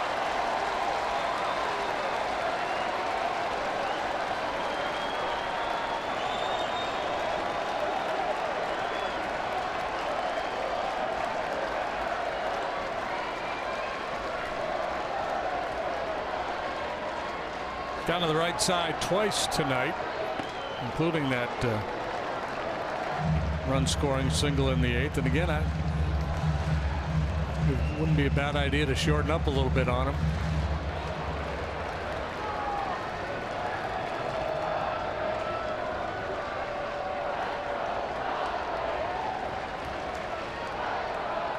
Swing and miss. That was nasty. Morrow pitched out of their rotation in 2015 here in San Diego. His season ended due to shoulder inflammation in early May.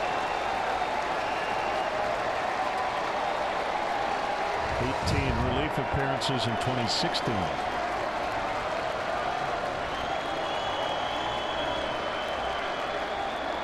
If you ready yourself for that breaking pitch, you've got no chance against 99, which he features. Swing and a miss. Cubs win in 10. What a finish. Rizzo snapping an 0 for 21 with 3 consecutive hits, including the game-tying double. And then Javier Baez just doing what he's done all year. And the bullpen doing what they've been doing all year as well. They did push one across against CJ, but everybody else spot on out of that bullpen tonight. Dominant stuff. And for the 3rd time this year, the Cubs win a game when they were trailing entering the 9th. And they're in first place as the Brewers lost again tonight. So for JD and our entire NBC Sports Chicago crew here in San Diego, Len Casper with your final in 10.